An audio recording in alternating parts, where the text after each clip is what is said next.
तो स्टार्ट करते हैं बच्चों। आज हमारा एक नया पेपर, हेडिंग बनाओ अपने पास, ऑडिट एंड अश्योरेंस।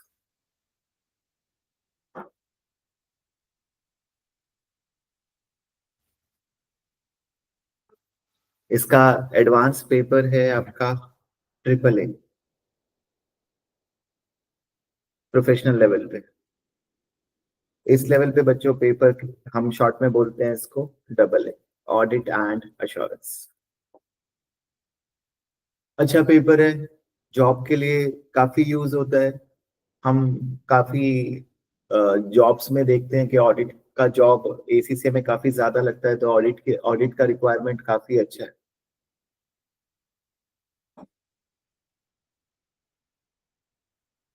नाम है इसमें ऑडिट और अश्योरेंस। एक एसीसीए का बड़ा मेन प्रोफाइल है, एक सर्टिफाइड अकाउंटेंट का, एक चार्टर्ड अकाउंटेंट का एक बहुत मेन प्रोफाइल है ऑडिटिंग। तो पूरा बड़ा डेप्थ में इसमें पढ़ेंगे कि क्या ऑडिटिंग होती है, क्या क्या एरियाज पे हमें फोकस रखना है ऑडिट के अंदर। और सबसे इम्पोर्टेंट ये पेपर बनता है आंसर राइटिंग। ध्यान रखना, अभी से मैं सेशन के स्टार्ट में ये चीज बता रहा हूँ। अगर आपको इस पेपर को अच्छे मार्क्स से क्लियर करना है तो प्रैक्टिस बहुत सारी करना है इसमें। Syllabus is not very huge of audit, syllabus इतना नहीं है, बट इसमें प्रैक्टिस बहुत सारी है। जितना प्रैक्टिस करोगे उतना ऑडिट में आप अच्छा कर पाओगे। और पेपर में नया कुछ नहीं आता है, most of the audit paper is repetitive. ये भी मैं आपको बताऊं, रिपीटेटिव पेपर है। और ऑडिट एंड एश्योरेंस के लिए कोई पुराना नॉलेज भी नहीं चाहिए, बेसिक अकाउंट्स। ऐसा नहीं है कि आपको फाइनेंशियल रिपोर्टिंग का नॉलेज चाहिए, एफआर आना चाहिए। बेसिक अकाउंट्स का नॉलेज सफिशिएंट है। हाँ, ट्रिपल ए के लिए आपको एफआर एसबीआर आना चाहिए, बट ऑडिट एंड एश्योरेंस का पेपर एसीसी ने ऐसा कोई भी रिक्विजिट नहीं डाला हुआ। एफए का नॉलेज, फाइनेंशियल अकाउंटिंग यानी नॉलेज लेवल का पेपर का नॉलेज हो तो अच्छा है। बाकी हम रिवाइज तो सारा करेंगे यहाँ पे, जो जो अकाउंटिंग स्टैंडर्ड हमें यूज होंगे या कैसे कैसे इस में राइटिंग लिखना है, सारा चीज हम देखेंगे बच्चों। तो ऑडिट एंड एश्योरेंस में सबसे पहली चीज जो सेशन को स्टार्ट करने से पहले, आज ओरिएंटेशन ही है मेनली। मेन यूनिट में नेक्स्ट सेशन से ही स्टार्ट करूंगा। आज आपके साथ एक सिंपल यूनिट ही स्टार्ट करेंगे, पूरा समझाता हूँ क्या सिलेबस है, क्या चीज है, थोड़ा फोकस रखो। सबसे पहली चीज सीखो paper pattern. Paper pattern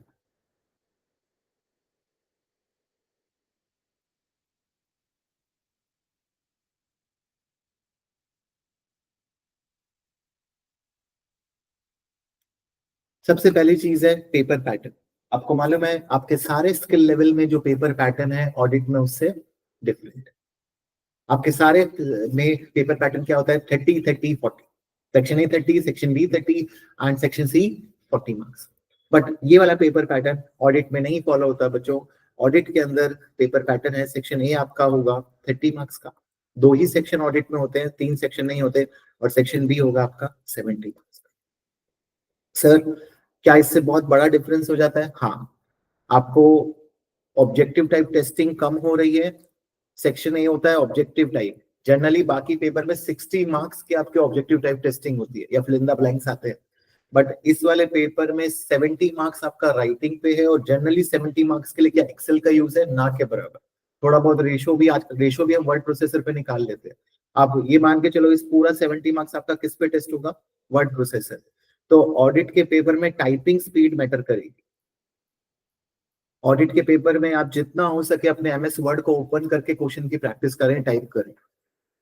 but जितना ही इम्पोर्टेंट 70 मार्क्स है, उतना ही इम्पोर्टेंट मेरे दोस्त ये 30 मार्क्स भी है। ध्यान रखना, जो बच्चा कंसेप्चुअली क्लियर नहीं होता ये 30 मार्क्स में 0 0 स्कोर करता है। ये 30 मार्क्स में अगर आपने, जिस बच्चे ने इस 30 मार्क्स में 15 to 20 स्कोर कर लिया, वो ऑडिट के पेपर में पास, ये मान के चलो। आप जितना इस ऑब्जेक्टिव टाइप को स्ट्रॉन्ग करोगे उतना ही क्वालिटी 70 मार्क्स में राइटिंग में भी आएगा। कंसेप्चुअल क्लैरिटी रटने वाला पेपर तो ये स्टिल नहीं। तो मेरे से पढ़ोगे तो आपको समझ आएगा भी कि रटना तो है ही नहीं इसके अंदर, कंसेप्चुअली ही इसको करना है। बट अगेन एक बात ध्यान रखना, कंसेप्चुअल का मतलब ये नहीं है कि आप सिर्फ राइटिंग पे ध्यान दो, ऑब्जेक्टिव पे नहीं ध्यान दो। ऑब्जेक्टिव क्वेश्चंस को प्रैक्टिस करो। जब तक आपके इसके 20 में से आप जितना भी सॉल्व कर रहे हो, अगर आपके 20 प्लस आ रहे हैं तो you are well qualified to clarify this exam. Reason being बच्चों, ये जो 30 मार्क्स है ना, ऑडिट के अंदर ना दिक्कत ये होती है कि जैसे थियोरेटिकल पेपर है, प्रैक्टिकल तो इसके अंदर है ही नहीं, क्वेश्चन थ्योरी वाले आएंगे, कंसेप्चुअल थ्योरी आएगी, तो आपको सारे ऑप्शन सेम सेम से लगे, सारे ऑप्शन राइट लगे। What auditor should do in a following situation, उसमें 4 ऑप्शन है, आपको लगा चारों काम ऑडिटर कर सकता है। तो बहुत कंसेप्चुअल क्लैरिटी जब होगा तभी बच्चा पिन पॉइंट कर पाएगा कि एग्जैक्टली क्या करना है।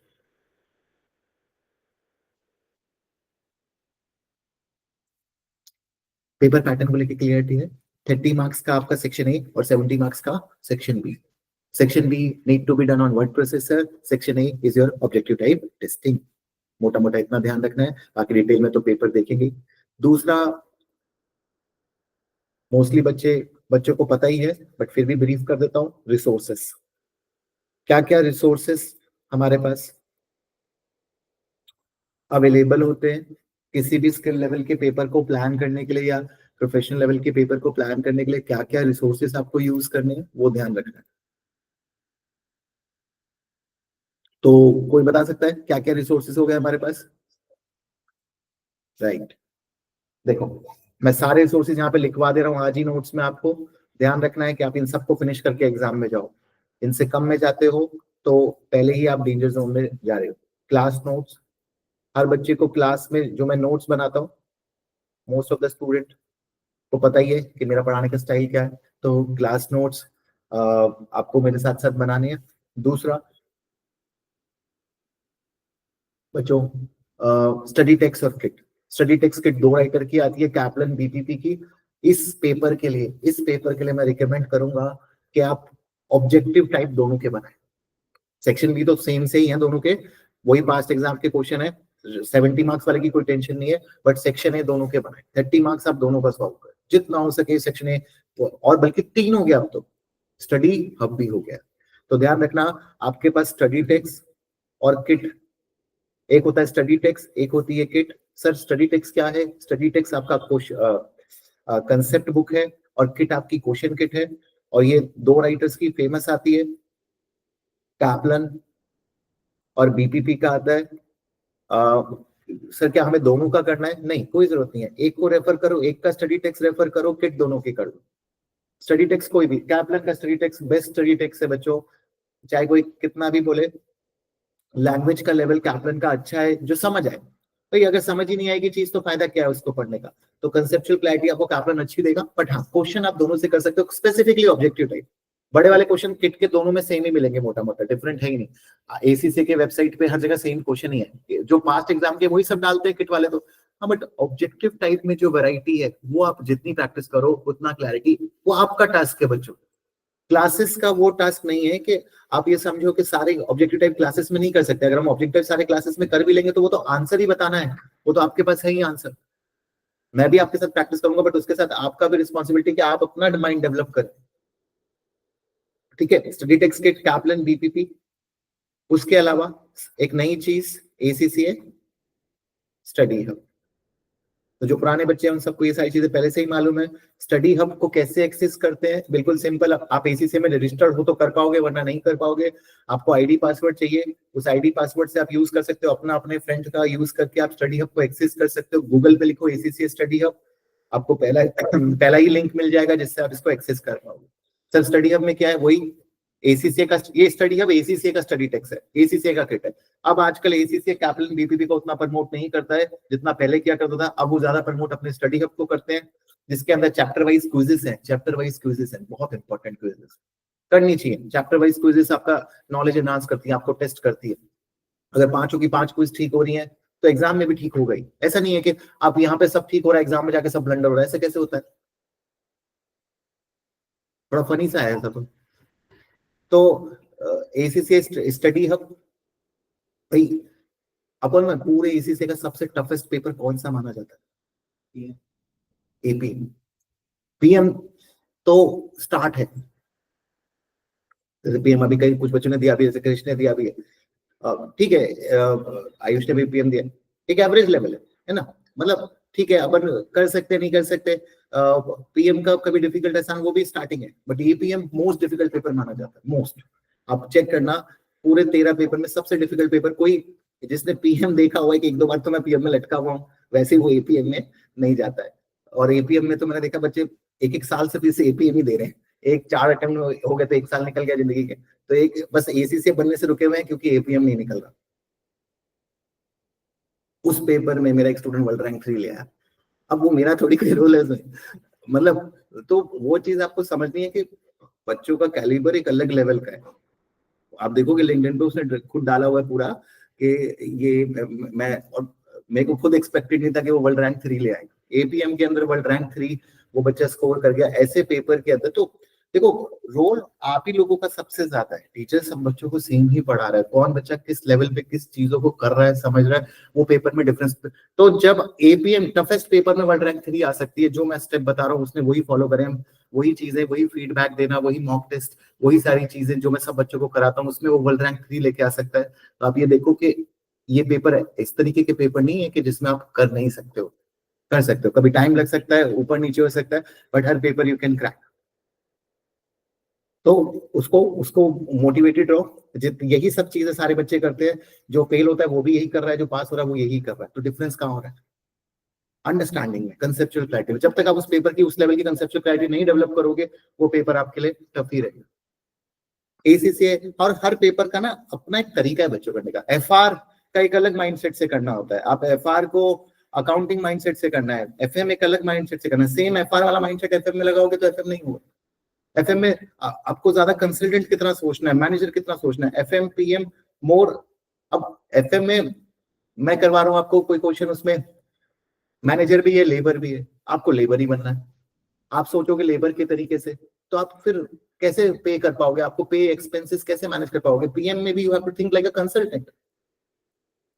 मैनेजर कितना सोचो कि भाई अच्छा ये धंधा है, लाला कितना, मतलब मैनेजर हो गया हैवी वर्ड, लाला हो गया सिंपल वर्ड। आप लाला कितना सोचो तो पीएम समझ आएगा। और क्या है पीएम में? 2+2 4 ही है। ऑडिट में ऑडिटर कितना सोचना है, प्रोफेशनल चेकर एग्जाम इन्वेस्टिगेटर कितना सोचना है, तब ऑडिट समझ आएगा। हर पेपर का एक माइंडसेट है, उस माइंडसेट पे नहीं पहुंचोगे तो वो पेपर आपको टफ ही लगना है, वो पेपर आपको अलग ही लगना है। वरना टफ तो क्या है, 40% पासिंग रेट तो हर पेपर की है बच्चों, तो टफ कैसे होगी? 50% मैक्सिमम है, 40% पीएम की भी पासिंग रेट चेक कर लो गूगल पे, ऑडिट की पासिंग रेट चेक कर लो। तो टफ कैसे हो गया कोई पेपर? टफ तो तब होता है जब इंडिया के सीए देखो 5%, 10%, और एग्जाम देखो 1-1% दो, कैट के एग्जाम देखो, वहां पूछो, वहां पे जाके बोलो कि हमारा पेपर टफ है, भीड़ में जाके बोलना जरा कि यार मेरा पीएम का पेपर बहुत टफ है, वो कितना निकालेंगे अपना गुस्सा आप लोगों में। तो समझना है, class note, study text, ACC study hub को आपको करना है। और लास्टली जो मैं काफी रिकमेंड करता हूँ बच्चों को, एग्जामिनर रिपोर्ट, इसमें जरूर करिए examiner report and technical articles. Sir technical articles क्या होते हैं? तो कई बार एसीसीए और किसी पेपर के लिए टेक्निकल आर्टिकल मैं रिकमेंड नहीं करता, बट इसके लिए तो मैं भी पढ़ाऊंगा आपको कुछ टेक्निकल आर्टिकल, और आप लोग को भी करने चाहिए टेक्निकल आर्टिकल। एसीसीए आपको कभी कभार कुछ मैटर्स पे बहुत अच्छा एनालिसिस देता है, कभी रिसेंट अपडेट देता है, कोई ऑनगोइंग इश्यूज पे आर्टिकल्स दे देता है, तो उन आर्टिकल से भी क्वेश्चन आ जाते हैं। प्रोफेशनल लेवल पे हालांकि ट्रिपल ए में बहुत इंपॉर्टेंट बनता है, इस लेवल पे 1-2 आर्टिकल्स है जो हम देख लेंगे। एग्जामिनर रिपोर्ट देखो, क्लासेस में हम है ना बताते रहते हैं कि ये गलती करते हैं बच्चे, ये गलती मत करना, आप ये चीज ठीक करना, ऐसे सोचना। पर जब आप खुद एग्जामिनर की रिपोर्ट को पढ़ते हो ना, उससे बहुत अंडरस्टैंडिंग डेवलप होता है। और एग्जाम टाइम में जरूर पढ़िए लेटेस्ट 5, और मैं गारंटीड कह सकता हूँ कि बहुत कम बच्चे हैं जो इस चीज को फॉलो करते हैं। लेटेस्ट 5 अटेम्प्ट की एग्जामिनर रिपोर्ट पढ़ के जाइए। कोई बच्चा इतना करके जाता है, अपने क्लास नोट्स को सारा रिवाइज कर लेता है, कोई एक स्टडी टेक्स्ट और किट अच्छे से खत्म कर लेता है, स्टडी हब कर रहा है, एग्जामिनर रिपोर्ट कर रहा है, तो वो पेपर को एक अच्छी फाइट दे सकता है। मैं अभी भी ये नहीं कह रहा कि वो पास ही हो जाएगा, कंसेप्चुअल क्लैरिटी एक बहुत डिफरेंट चीज है। देयर आर स्टूडेंट्स जो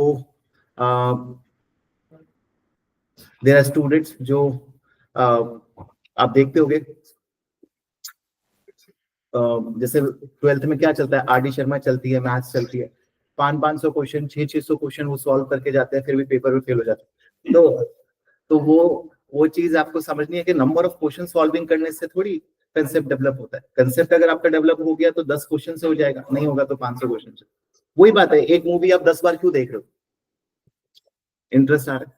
ये समझ नहीं आ रही है, दोनों बातें। एक सीरीज है, पता नहीं कोई फ्रेंड्स करके सीरीज है, तो हाँ ऑडिट के पेपर में बातें बहुत करूंगा, ये बात ध्यान रखें। तो एक फ्रेंड्स फ्रेंड्स करके सीरीज है, तो उसका मेरे को कोई बता रहा था कि हम 10-10 बार देखते हैं, खाना खाते हुए भी देखते हैं। पता नहीं ऐसा क्या है, मैंने समझ नहीं आती तुम्हें, या इतना इतना क्या प्यार है उससे। तो देखो यहाँ पे आपको ये रिसोर्सेस को लेकर ध्यान रखना है बच्चों, कि ये हमारे रिसोर्सेस हैं। मोस्टली पुराने बच्चों को सबको पता ही है ये सारी चीजें, कि हमें नहीं करनी है, बस सुननी है। ये पास होने वाला रिस्क नहीं लेना है। तो ये फॉर्मेट थी आपके एग्जाम की, एक बार गो थ्रू कर लो, थोड़ा डिटेल में फॉर्मेट है। 3 objective type question, 5 question worth 2 marks पर, जो 30 मार्क्स, 40 और 30। अच्छा, ये मालूम है क्या किया हुआ है, वो 70 का भी ब्रेकअप दिया हुआ है। मैंने बताया ना ऑडिट का पेपर का डिफरेंट है, नॉर्मल पेपर का जो ब्रेकअप होता है उससे ऑडिट का पेपर का डिफरेंट है, 30 और 70 है। तो 30 मार्क्स का तो ऑब्जेक्टिव टाइप है ही, उस 70 का भी आपको ब्रेकअप दिया हुआ है। नॉर्मली 40 मार्क्स का आता, देखो इसमें एक तो ये चीज एडवांटेज भी है, मेरे ख्याल से ऑब्जेक्टिव टाइप टेस्टिंग ज्यादा टफ होती है। अगर ये ऑब्जेक्टिव टाइप टेस्टिंग 60 कर देना तो मेरे ख्याल से और रिजल्ट इसमें गिर जाएगा। तो 30 इन्होंने शायद इसलिए कर रखा है कि थोड़े बहुत बच्चे पास हो जाए। तो 3 constructive response question, 2 20 marks question, 1 30 marks question. Understood?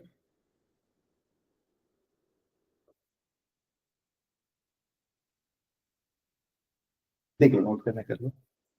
इसके बाद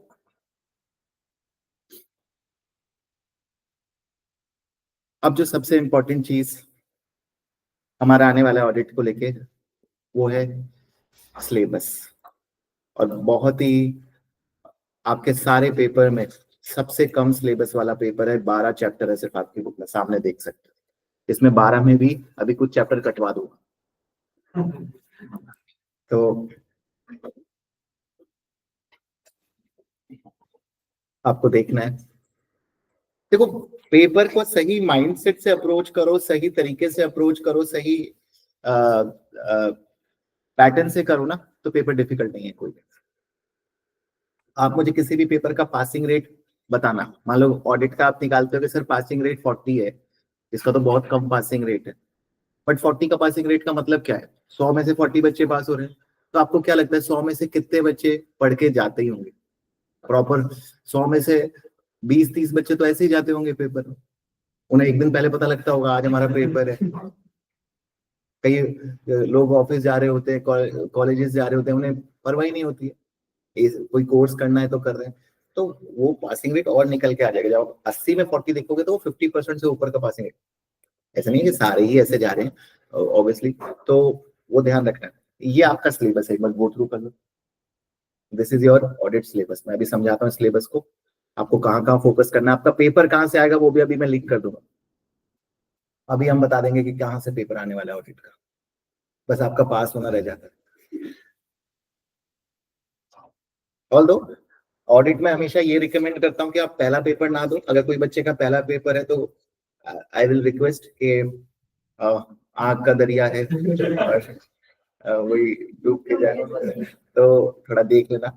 बाकी 1-2 पेपर देने के बाद ऑडिट देते हो कोई दिक्कत नहीं।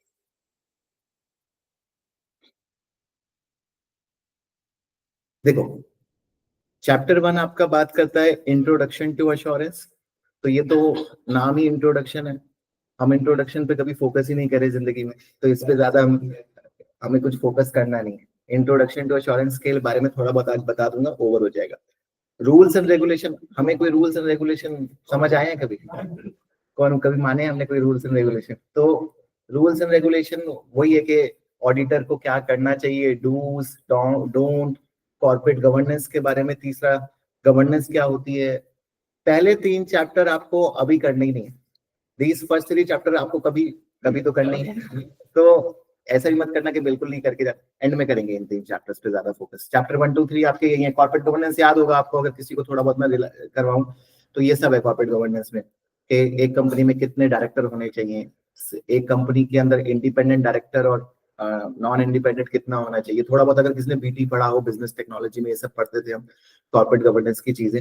नहीं भी पढ़ा तो कोई वरी वाली बात नहीं है, मुंह मत लटकाओ, कोई बहुत मुश्किल चीजें नहीं है कि समझ नहीं आएंगी, आसान आसान सी चीजें। Introduction to assurance, rules and regulation, corporate governance, ये सारी चीजें तो भूल जाओ। Chapter 1 2 3 just giving you base of audit, these are the first 3 chapter जो बेस ऑफ ऑडिट है। बट 5 से 10 मार्क्स का, 5 मार्क्स का, 4-5 मार्क्स का यहाँ से आ सकता है एरिया, अपन इसको देखेंगे बाद में, अभी इतना फोकस नहीं है। तो मेन अपना सिलेबस एरिया कौन सा बचा, ये next chapter 4 5 6 7 8 9 10 11 12, these are the chapters जिस पे हमारा नेक्स्ट फोकस है बच्चों। चैप्टर 4 to 12 ये इंपॉर्टेंट चैप्टर है, और इसमें भी मैं आपको बता दूंगा कि किन चैप्टर से एग्जाम में क्वेश्चन पक्का आएगा, हर बार आता है, वो अभी आप समझ लेना। देखो, अगर आप देखो तो एक चैप्टर क्या है, एथिक्स, एक चैप्टर क्या है, risk, planning and evidence, again theory. 6 7 भी पूरा थ्योरी है इनका, वो भी अपन बाद में ही फोकस करेंगे। आप देखोगे, ओपन करके देखोगे तो भी थ्योरी निकलेगा। Chapter 8 system internal audit, again theory, 10 11 and 12। तो हमारा जो मेन चैप्टर बच के निकल के आए बचा, कितने सारे चैप्टर कट गए,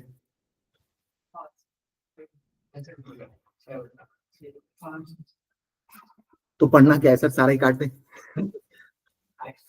नेक्स्ट पेपर लिख लो, क्या क्या पढ़ना है वो चैप्टर के नाम लिख लो, हम पहले इन पे फोकस करेंगे।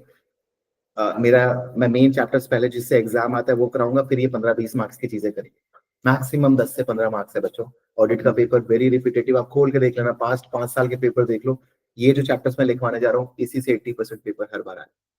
पहला एथिक्स, और अभी आप समझ भी जाओगे कि क्यों ये इंपॉर्टेंट है, एथिक्स। दूसरा ऑडिट रिस्क। तीसरा आपका चैप्टर आएगा इंटरनल कंट्रोल्स, जिसको सिस्टम एंड कंट्रोल्स बोल रहे हैं, इंटरनल कंट्रोल्स। और ऑडिट ना पूरा स्टेप बाय स्टेप है।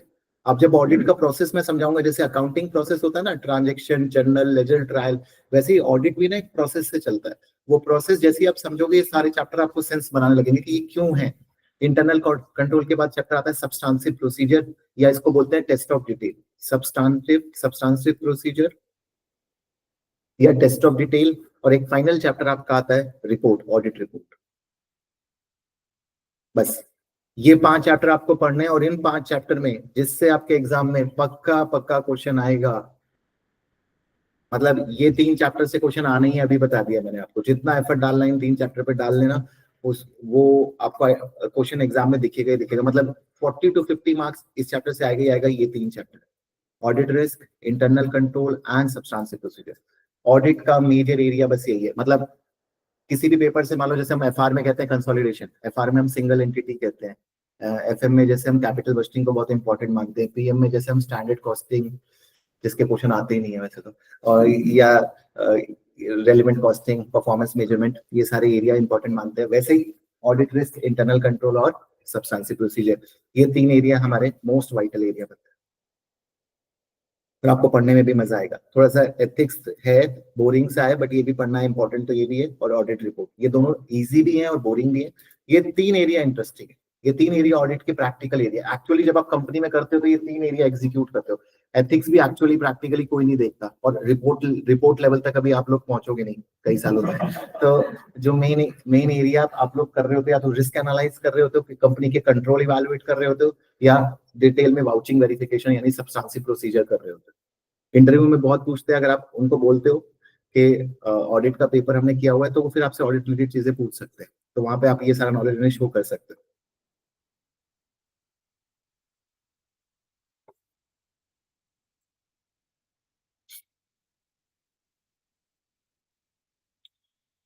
तो बच्चों एक और चीज ध्यान रखना, कुछ अकाउंटिंग स्टैंडर्ड्स मुझे इस वाले चैप्टर ऑडिट रिस्क के लिए चाहिए होंगे, हालांकि मैं रिवाइज कराऊंगा अकाउंटिंग स्टैंडर्ड, बट मैं पहले से ही बता देता हूँ आपको। IS2, international accounting standard 2, IFRS 15, revenue recognition, करेंगे ये सारे। IS37, provision and contingencies, FR के लेवल के नहीं चाहिए, एफए लेवल के चाहिए। फाइनेंशियल रिपोर्टिंग में तो बहुत डिटेल में है, उस लेवल पे आपको ये अकाउंटिंग स्टैंडर्ड नहीं करने हैं। IS2, IFRS 15, IS16, IS 38 intangible assets, IS 10 आपका event after reporting date, IS 2, IFRS 15, IS 37, IS 16, IS 38। ठीक है, एक दो और होंगे बट ये मेजर अकाउंटिंग स्टैंडर्ड है जिसपे आपको फोकस रखना। आपने नहीं कर रखे कोई बात, अपन बहुत छोटे छोटे से, ये जो मैंने अकाउंटिंग स्टैंडर्ड लिखे हैं ये कोई बहुत बड़ा कंसोलिडेशन नहीं है, फाइनेंशियल इंस्ट्रूमेंट नहीं है, it's very simple simple. Even IFRS 15 थोड़ा बड़ा अकाउंटिंग स्टैंडर्ड है, इन सारे अकाउंटिंग स्टैंडर्ड में रेवेन्यू रिकॉग्निशन उसका भी मेरे को सिर्फ 5 स्टेप मॉडल का नॉलेज चाहिए।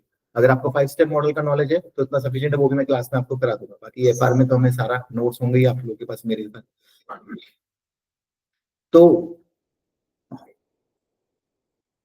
ये हमारा ऑडिट का सिलेबस है। अब देखो स्टार्ट करते हैं ऑडिट को। अब अभी मैं जो आपसे डिस्कस करने जा रहा हूँ, जितना भी कंटेंट अब मैं आपसे डिस्कस करने जा रहा हूँ बच्चों, वो आपका चैप्टर 1 है। अभी मैं आपका मेन, तो आपकी बाइबल यूनिट कौन सी है, मेन यूनिट कौन सी है? ये 5 यूनिट है, ethics, audit risk, internal control, substantial procedure, audit report. जब मैं इन यूनिट्स को पढ़ाना शुरू करूंगा तब आपको 100% फोकस रखना है, इन यूनिट्स को साथ के साथ करना है।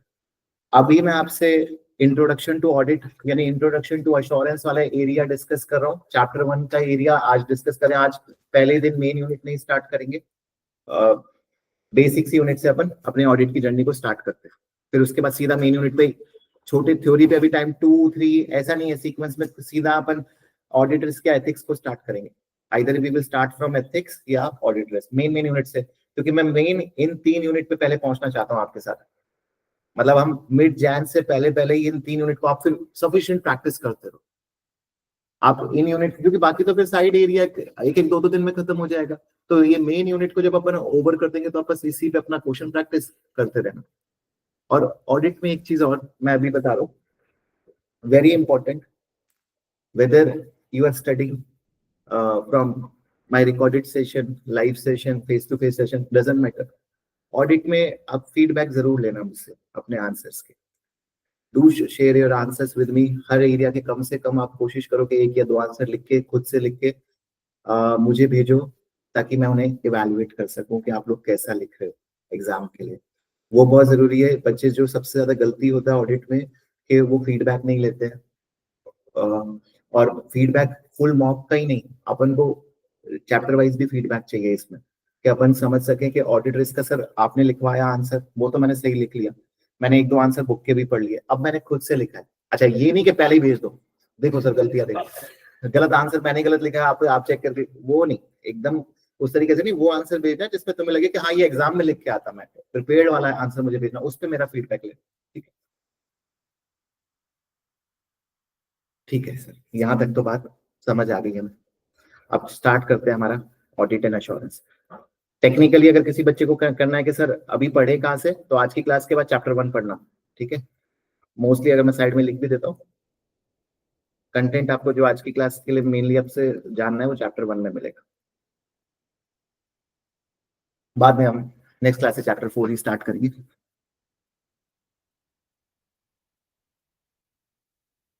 ठीक है, करें स्टार्ट ऑडिट एंड अश्योरेंस। तो बताओ क्या होता है ऑडिट, क्या होता है अश्योरेंस। तो पहले तो बात अपन ऑडिट पे ही करते हैं। What is audit? पहला क्वेश्चन अपन लिखते हैं अपने नोट्स में, लिखो व्हाट इज ऑडिटिंग या ऑडिट। एक ही बात है, कंफ्यूज मत होना। Auditing is a process, audit उसको बोलते हैं, तो ऑडिट या ऑडिटिंग वर्ड से कंफ्यूज मत होना। तो पहला सवाल आप लोगों से, व्हाट इज ऑडिट, बताओ।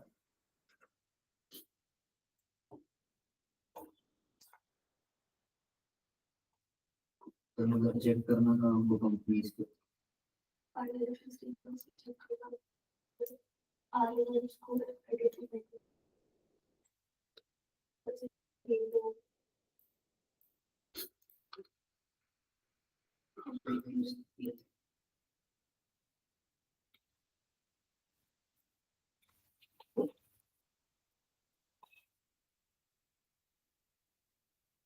ऑडिटिंग का मतलब क्या है?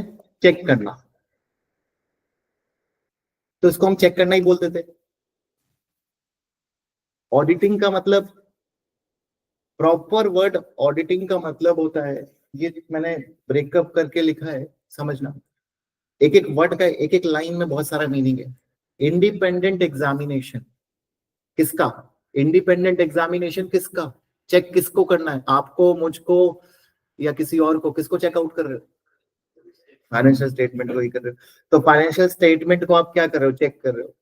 और क्यों चेकआउट कर रहे हो? क्यों चेक कर रहे हो? शादी करने के लिए? नहीं। क्यों?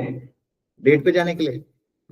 क्यों चेक कर रहे हो? चेक कर रहे हो ताकि उस पे ओपिनियन फ्रेम कर सको। आपको अल्टीमेटली ओपिनियन देना है। ओपिनियन देना है मतलब अश्योरेंस देनी है, आपको अश्योरेंस देनी है, उसको चेक करके अपना फीडबैक देना है, रिपोर्ट बना के देनी है। तो ऑडिटिंग क्या है? Auditing is a independent examination of financial statement to express opinion. और ओपिनियन किस बात पे? कि whether they are true and fair, true और फेयर है कि नहीं। ये 4 लाइन, इस डेफिनेशन को आप लर्न कर लेना। इंडिपेंडेंट एग्जामिनेशन लिख लो, पहले भी समझाऊंगा। Independent examination, sir independent examination word का क्या मतलब है? इंडिपेंडेंट का मतलब ऑडिटर क्या होना चाहिए?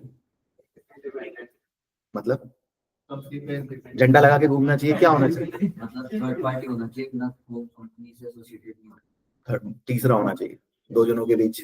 बिल्कुल ठीक बोला आयुष ने कि दो जनों के बीच में जो तीसरा बंदा होता है वो इंडिपेंडेंट होता है, थर्ड पार्टी तो नहीं। तो आप सही समझो, दो जने कौन है यहाँ पे? शेयर होल्डर्स, कंपनी के ओनर और डायरेक्टर। कंपनी के ओनर और डायरेक्टर के बीच में फाइट चल रही है, कपल फाइट है। और उनकी कपल फाइट को रिजॉल्व करने कौन आया है? ऑडिटर। तो auditor should be independent, auditor should not be in relation to director और इन रिलेशन टू ओनर, इन दोनों के रिश्तों में नहीं होना चाहिए। इंडिपेंडेंट वर्ड ये बताता है एक निष्पक्ष पार्टी होनी चाहिए। जैसे मान लो दो जनों में लड़ाई चल रही है, दो जनों में हस्बैंड वाइफ में लड़ाई चल रही है, हस्बैंड वाइफ किसी कोर्ट में गए, वहां पे वो जो है वो वाइफ का रिश्तेदार है, तो हस्बैंड को बचा देंगे अच्छे से, दोनों अच्छा खासा जेल लिख देंगे उसके लिए। तो बंदा जो होना चाहिए तीसरा बंदा, वो क्या होना चाहिए? Independent, rational. और एग्जामिनेशन, तो वर्ड यूज किया है एग्जामिनेशन। वर्ड यहाँ पे देखो डिस्कवरी या इन्वेस्टिगेशन नहीं है, वर्ड क्या है? एग्जामिनेशन। वर्ड क्यों यूज किया? ये भी बड़ा पर्टिकुलर वर्ड है, क्योंकि ऑडिटर हमेशा गिवन इंफॉर्मेशन को एग्जामिन करता है। एग्जामिनर एग्जामिन किस चीज को करता है? जो बच्चे ने आंसर लिखा है, लिखे हुए, ये कुछ नई चीज नहीं ढूंढता है, उसी आंसर को एग्जामिन करता है। तो जो स्टेटमेंट ऑलरेडी हिस्टोरिक है, ऑडिटिंग हिस्टोरिक इंफॉर्मेशन पे होता है, फ्यूचर इंफॉर्मेशन पे नहीं होता है। इसलिए वर्ड यूज किया है इंडिपेंडेंट एग्जामिनेशन। और किसका? फाइनेंशियल स्टेटमेंट के अंदर फाइनेंशियल स्टेटमेंट का सब कुछ आ जाएगा, जर्नल, लेजर, ट्रायल, इनवॉइसेस, सब कुछ। फाइनेंशियल स्टेटमेंट और उसके सारे डॉक्यूमेंट्स हम चेक करेंगे। इसके अलावा हमारी जिम्मेदारी नहीं है। फाइनेंशियल स्टेटमेंट्स को चेक करने के लिए हम ऑडिटर आए हैं, और क्या करना है हमें? उस पे ओपिनियन देना है। और ओपिनियन में क्या बात लिखनी है? कि वेदर फाइनेंशियल स्टेटमेंट आर, और देखो ऐसे नहीं बोला राइट रॉन्ग, ये नहीं बोला फाइनेंशियल स्टेटमेंट सही है गलत है। वर्ड क्या यूज किया है? True and fair. इसका भी अपना इंपॉर्टेंस है। क्यों true and fair word use किया? क्यों नहीं यूज किया कि फाइनेंशियल स्टेटमेंट आर राइट और रॉन्ग? क्योंकि ट्रू फेयर एक्सेप्ट करता है कि छोटी मोटी गलतियां हो सकती हैं। राइट रॉन्ग मतलब एब्सोल्यूट, बिल्कुल भी गलती नहीं है। बट ऑडिटर होने के बाद भी क्या फाइनेंशियल स्टेटमेंट में छोटी मोटी गलती रह सकती है? हाँ, नेग्लिजिबल इमेटेरियल गलतियां तो ओके है ना। ऐसा थोड़ी है कि छोटी, इतने बड़े बिजनेस में 5-10% की गलतियां भी एक्सेप्ट नहीं हो सकती। तो depending upon the level of mistake it can be acceptable और not. That's why the word use is true and fair, not true and correct. अगर वर्ड यूज करते हैं ट्रू एंड करेक्ट मतलब it is certified, there is no mistake. भाई एक doctor ऐसे नहीं कह सकता कि छोटे मोटे डिसीज मैंने इग्नोर कर दिए, बड़े बड़े ठीक कर दिए। उसको तो 100% ठीक करना पड़ेगा ना। तो वहां पे अलग बात होती है। ऑडिटर कह सकता है कि फाइनेंशियल स्टेटमेंट में छोटी छोटी गलतियां we have ignored, main there is no mistake.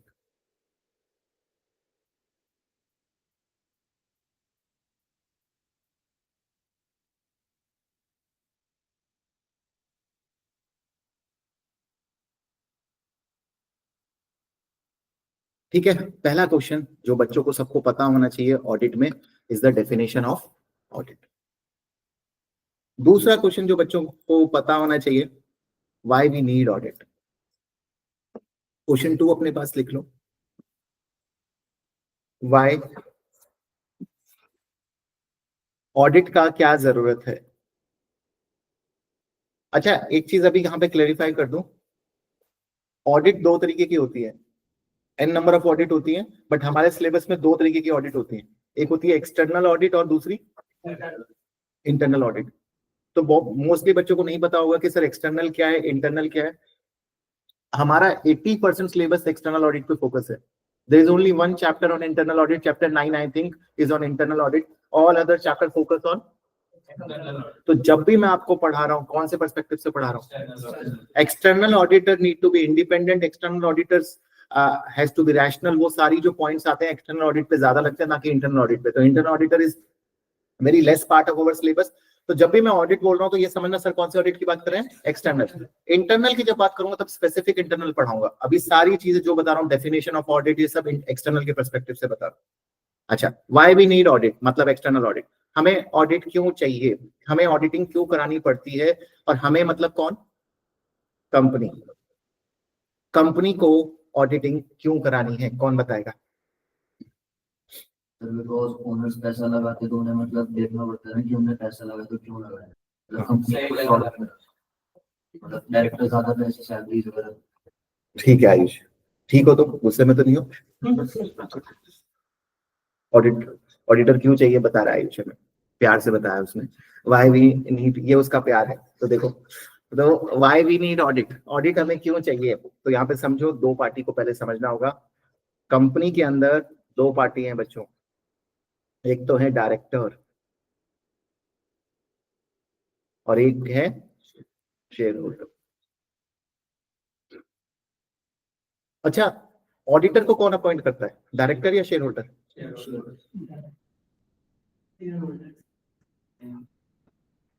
एक तीसरी पार्टी कौन है, ऑडिटर।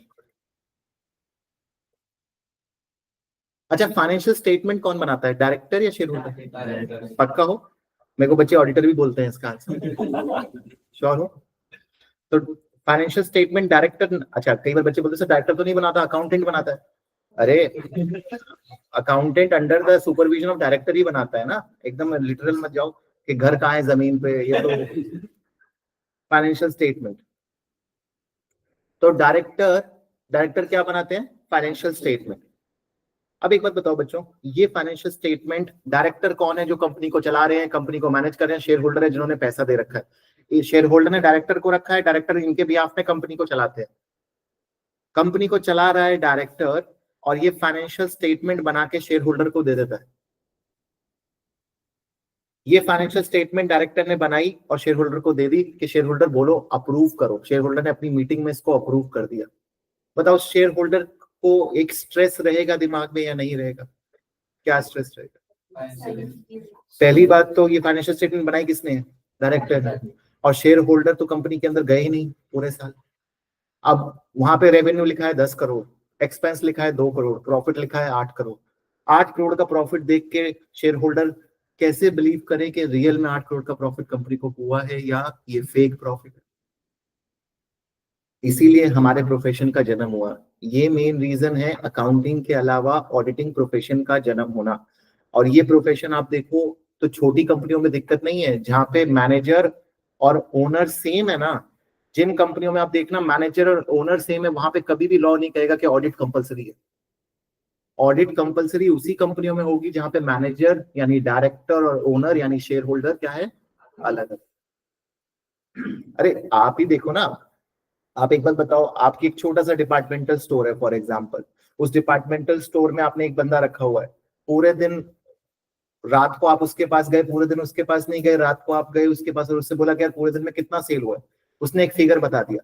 अब कैसे ट्रस्ट करोगे, आपको देखना पड़ेगा, बैठोगे रात को उसके साथ, उसके इनवॉइसेस चेक करोगे, अगर सीसीटीवी है तो सीसीटीवी में सेल्स देखोगे। कोई बैठ के खुद ही ऑडिट कर रहे हो ना, वहां आपको तीसरे बंदे की जरूरत नहीं है। आपने टैली कर लिया कि भाई तुमने कहा 1 लाख की सेल हुई है और इनवॉइसेस तो 1,20,000 के, 20,000 रुपए का है। तो वहां से रिकॉर्ड चेक करने का आपने सारा चेक करके, फिर आपको टेंशन नहीं है कि कोई तीसरा बंदा आके आपके लिए चेक करे। बट यहाँ शेयर होल्डर कैसे जाएंगे, ये तो मिलियंस में, ये चेक करने जाएंगे तो कंपनी खत्म हो जाएगी। तो शेयर होल्डर्स, शेयर होल्डर्स क्या करते हैं, ऑडिटर को अपॉइंट करते हैं। एक्सटर्नल पार्टी आप लोगों की, अगर आपने फर्म खोली तो हो सकता है आपको अपॉइंट कर ले।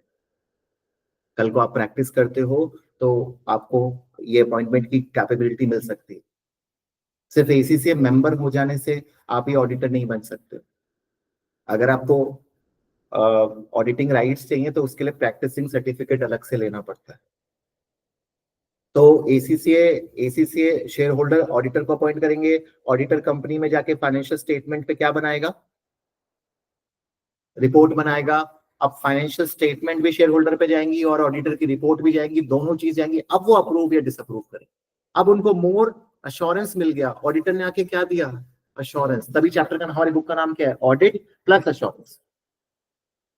वो ऑडिट भी कर रहा है और ऑडिट के, आप देखो भाई जोमैटो से ब्लिंकिट से जब ऑर्डर करते हो तो क्या चीज देखते हो, जब खाना ऑर्डर कर रहे होते हो तो क्या देखते हो, जितनी कम रेटिंग हो वहां से ऑर्डर करते हो या जितनी ज्यादा रेटिंग हो। भाई एक मैं रील देख रहा था मोमोज वाले की, वो रील में कहता है कि आप बनाओगे, अगर अच्छे टमाटर की सब्जी बनाओगे ना तो टेस्ट ही नहीं आएगा। हम जाके लेके आते हैं कि गंदे से गंदे टमाटर तो जो 2 रुपए के 50 किलो मिल रहे हैं, ऐसे हम टमाटर जो सड़े गले टमाटर हैं उनकी बनाते हैं, फिर लोग इतना मस्त खाते हैं, टिप भी देके जाते हैं।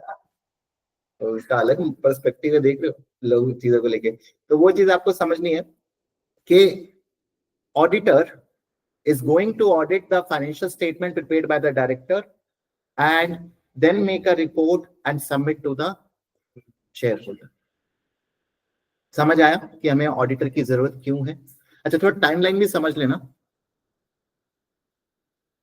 ये भी टाइमलाइन में भी बच्चों के दिमाग में ना एरर होता है, इस वजह से कई कंसेप्ट समझ नहीं आते, वरना बहुत सिंपल है ऑडिट का paper. Year start, year and, board of director, audit report and finally AGM. मुझे एक बात बताना, ऑडिटर कौन सी स्टेज पे आता होगा, ईयर एंड पे या ईयर स्टार्ट पे? अच्छा, अपॉइंट कब होता है ऑडिटर? इससे पिछले वाली एजीएम में अपॉइंट होता है अगले ईयर के लिए। बच्चों याद रखना, ईयर स्टार्ट पे आएगा वो। अगर आप ईयर एंड पे उसे बुला रहे हो तो साल बीत चुका है। उस 2 तरीके की ऑडिट करता है, काम करते करते भी, फिर फाइनल ऑडिट भी करता है। गलती से भी ये मत सोचना कि ऑडिटर सब कुछ काम होने के बाद आता है, नहीं है। कंपनीज के अंदर ऑडिटर पहले दिन से रहता है, उसका एक अलग रूम होता है। हाँ, माना कि क्वार्टर वाइज थोड़ी बहुत क्वार्टर वाइज चेकिंग तो कर सकता है, ठीक है। पूरे साल के डॉक्यूमेंट नहीं है, बट 3-3 महीने के डॉक्यूमेंट तो उसे मिल ही जाएंगे। कोई बहुत बड़ा फ्रॉड होगा तो एकदम से रोक भी तो देगा वो। उसको ईयर एंड पे आप लेके आ रहे हो ऑडिट करने के लिए, तो वो क्या कर पाएगा? वो तो सिर्फ एक तरीके से फीडबैक मैकेनिज्म हो जाएगा, वो सिर्फ बताने लायक ही रहेगा, प्रिवेंशन का काम कर ही नहीं पाएगा ऑडिटर। अब एक क्वार्टर में उसने कोई बड़ा ब्लंडर पकड़ लिया तो एटलीस्ट वो अगले क्वार्टर में तो नहीं जाएगा, वरना 4 क्वार्टर के बाद उसे पता लगेगा। तो ऑडिटर को पिछले एजीएम में अपॉइंट कर दिया जाता है, ऑडिटर ईयर स्टार्ट में अपॉइंट होता है, और ड्यूरिंग जो यहाँ पे ऑडिट करता है इसे बोलते हैं कंपनी ऑडिट, इंटरिम ऑडिट। और जब यहाँ पे इंटरनल नहीं, इंटरिम ऑडिट मतलब लेस ऑडिट, और यहाँ पे जब ऑडिट कर रहा होता है इस पीरियड में, उसे क्या बोलते हैं, फाइनल ऑडिट। वो डिटेल में मैं आपको चैप्टर्स में आगे पढ़ाऊंगा, अभी के लिए बस इतना समझो कि ईयर स्टार्ट में ऑडिटर अपॉइंट होता है, ईयर एंड तक ऑडिटर चलता है, और ईयर स्टार्ट से ईयर एंड तक वो अपनी ऑडिट करता रहता है। उसके बाद जो मेन ऑडिट इसकी शुरू होती है वो ईयर एंड के बाद शुरू होती है। मतलब यहाँ पे जो ऑडिट होती है वो कौन सी, टेम्परेरी सी छोटा मोटी चीजें देखना, ठीक है, कंपनी काम कैसे करिए, जाके मिलना, मैनेजमेंट से जाके हाथ मिला लेना, मैनेजर को देख लेना, वो सब काम कर लेता है थोड़ा बहुत। यहाँ पे बैठ गया, चाय पी लिया, ऑर्डर कर लिया कुछ, या पिज्जा मंगा दो आज खाने का मन हो रहा है, तो ये सब काम, चाय पकौड़ा खा लिए। तो ईयर एंड के बाद यहाँ से मेन काम शुरू करता है। बढ़िया है, मस्त, सरकारी नौकरी वाला सीन है उसमें। ईयर स्टार्ट से ईयर एंड, और उसके बाद ईयर एंड से बोर्ड ऑफ डायरेक्टर जब तक साइन नहीं करते हैं फाइनेंशियल स्टेटमेंट पे तब तक वो ऑडिट करता रहता है। जब बोर्ड ऑफ डायरेक्टर साइन कर देंगे उसके बाद वो अपनी ऑडिट रिपोर्ट बना के, ये दोनों चीजें फिर एजीएम में शेयर होल्डर के पास चली जाती है। अच्छा, ईयर एंड पे फाइनेंशियल स्टेटमेंट बनती है, उसके बाद साइन होने में टाइम लगता है। अल्टीमेटली रिस्पॉन्सिबिलिटी कि ये फाइनेंशियल स्टेटमेंट हमारे सुपरविजन में बनी है, ये फाइनेंशियल स्टेटमेंट में कुछ भी फ्रॉड होगा तो आप हमें पकड़िएगा, वो कैसे प्रूफ होगा, बोर्ड ऑफ डायरेक्टर के साइन करना। और बोर्ड ऑफ डायरेक्टर साइन करने के बाद ऑडिट रिपोर्ट आएगी या पहले आएगी? मान लो कोई ऑर्डर पहले ही दे देता है, तो इसका क्या मतलब हुआ कि वो और बोर्ड ऑफ डायरेक्टर एक ही हैं। भाई तुमने पहले ही ऑडिट रिपोर्ट दे दी और फाइनेंशियल स्टेटमेंट बिना बनी तुम कह रहे हो सब ठीक है, भाई सब अच्छा है। पहले फाइनेंशियल स्टेटमेंट तो आ जाने दो मार्केट में, फिर बोलना अच्छा है अच्छा है। तो ऑडिट रिपोर्ट बाद में आती है, और ऑडिट रिपोर्ट में फिर वो ओपिनियन लिखता है। 4 तरीके के ओपिनियन होते हैं, पूरा ऑडिट रिपोर्ट के चैप्टर में पढ़ेंगे। Unqualified opinion, qualified opinion, adverse opinion, disclaimer opinion, 4 opinion होते हैं। क्या होते हैं, परवेसिव, कब भेजे जाते हैं, वो सब उस चैप्टर में हम मैट्रिक्स बनाएंगे, और फाइनली एजीएम में जाता है। ठीक है सर, ये वाली बात भी समझ आ गई। नेक्स्ट और मोस्ट इंपॉर्टेंट जो आपको क्वेश्चन मैं बताने जा रहा हूं, जो आपको सारे चैप्टर समझा देगा कि सारे चैप्टर में अल्टीमेटली पढ़ना क्या है ऑडिट में। क्वेश्चन 3 है आपका, प्रोसेस ऑफ ऑडिट। ऑडिट का क्या प्रोसेस होता है, लर्न कर लेना इस चार्ट को। ऑडिट में कभी भी परेशान हो तो इस प्रोसेस ऑफ ऑडिट को विजुलाइज करना। जैसे हर चीज का एक प्रोसेस होता है ना, चाय बनाने का एक प्रोसेस है, एक विधि है चाय बनाने की। क्या विधि है चाय बनाने की? भाई पानी लो, पानी को उबालो, उसमें क्या डालो, दूध डालो, सीधा दूध डाल देते हो। तो कुछ मसाले, अदरक, चाय पत्ती कुछ डालते होगे, तो वो करके उबाला, छाना और चाय बनाई। तो वैसे ही ऑडिट भी एक प्रोसेस से गुजरती है। अकाउंटिंग एक प्रोसेस है, वैसे ही ऑडिटिंग का भी पूरा प्रोसेस है कि स्टार्ट कहाँ पे होगी, एंड कहाँ पे होगी, वो समझना है। From where audit start and from, तो ऑडिट एंड कहाँ होती है वो किसी को नहीं पता अभी तक। आज आप पहली बार सीखोगे कि ऑडिट स्टार्ट कैसे होती है और एंड कहाँ पे होती है, ऑडिट में क्या क्या स्टेप्स होते हैं। अभी मैं आपसे बोलूंगा सर अकाउंटिंग प्रोसेस बताओ, आप बता दोगे कि sir transaction, journal, ledger, trial and financial statement. क्या इस प्रोसेस से बाहर अकाउंट्स में कुछ है? सारे accounting standard are also in this process, all consolidation, single entity, ratio analysis, सब you do of financial statement.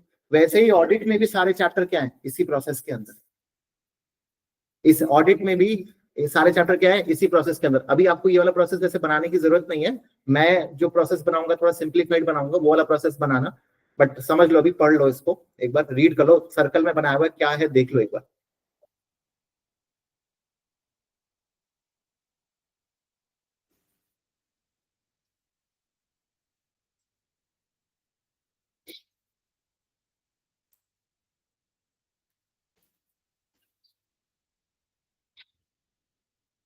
अच्छा पेपर है काफी, you will enjoy this paper.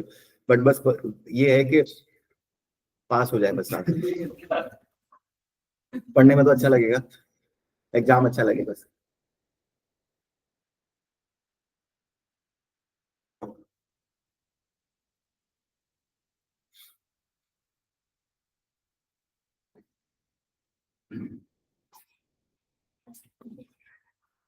और ध्यान रखो बच्चों, ये बात मैं आपको बार बार कह रहा हूँ कि एसीसीए का स्कोप, ऑडिटिंग का स्कोप अभी इंक्रीज ही होने वाला है।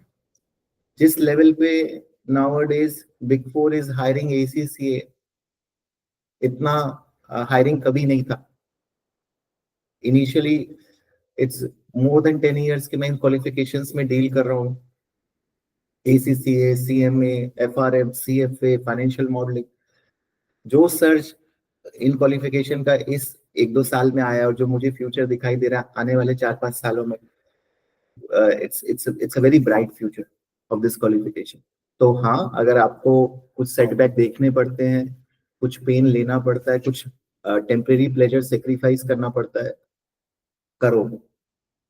There is not a single person जो बिना सेटबैक के बन गया हो।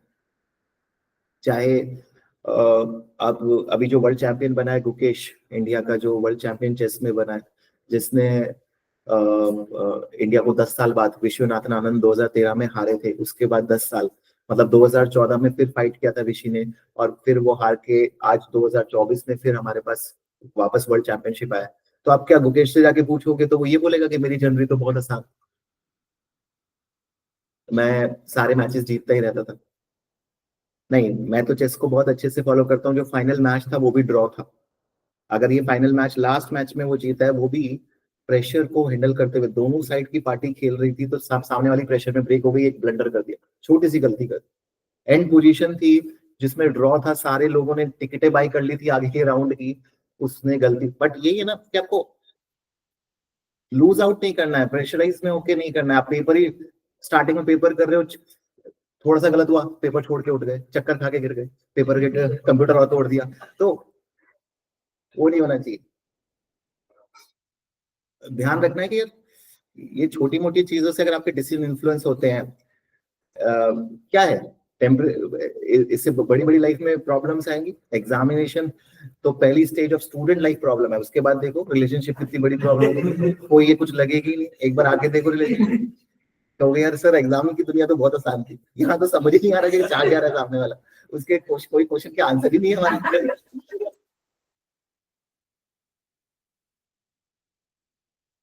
आंसर में भी क्वेश्चन है, क्वेश्चन में भी आंसर, फंस जाओगे, ऐसा जाल में फंसोगे कि बातें करना बंद कर दोगे, चुप चुप से रहने लगोगे, लोग पूछेंगे क्या हो गया बेटा। तो ध्यान रखना है कि घबराना नहीं है। देखो चलो ये आपने पढ़ा, इसको अपन सिंप्लीफाई करते हैं। सिंपल प्रोसेस ये वाला नोट करो आप मेरे साथ।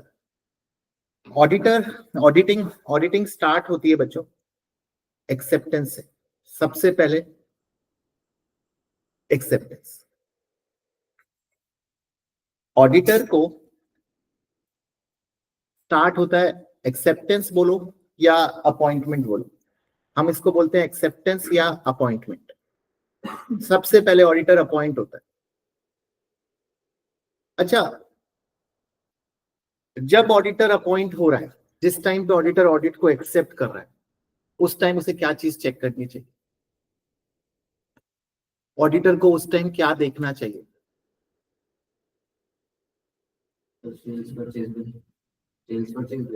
नहीं नहीं नहीं, अपॉइंटमेंट लूं या नहीं लूं, अभी आप स्टार्ट हो रही है, अभी एंगेजमेंट हो रही है, स्टार्ट टाइम है, एक्सेप्टेंस कर रहे हो, अभी अपॉइंट, आपको कंपनी ने बोला है कि आप मेरे ऑडिटर बन जाओ, आपको ऑफर आया है, आपको एक्सेप्ट करना है।